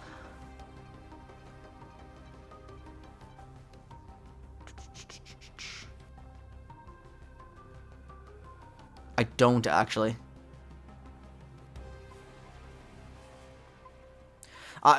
Green Tree is really underutilized. So anyway, that's my whole thing to say. Like, they're nerfing conditioning a little bit, and it's still going to be insane. Because, like, these other options are just, like... This row is super niche. In fact, I started taking Font of Life on support because nothing else was good. And so that's why it had value. Green on Swain sounds good. Phase Rush green on Swain is not good solely because Phase Rush is so over-nerfed. I think it's conk and you find your speed elsewhere, like with a team member. You guys are gonna get me talking all night, though. Guys, I'm exhausted. I have to rest. I'll be ready to talk again in like an hour on Discord or something if we really, really need to, but we'll figure things out. Okay, let's test things. Let's test things out. Let's see what's going on. I'm excited for tomorrow. Once again, last advertisement for the stream. If you have a PBE account, get yourself up to date. We're all playing on Friday. Viewer games. Our in-house is test Bel'Veth. Thank you all so much for being here. Don't forget to love yourselves, respect each other. I will see you all next time. Take care, everyone.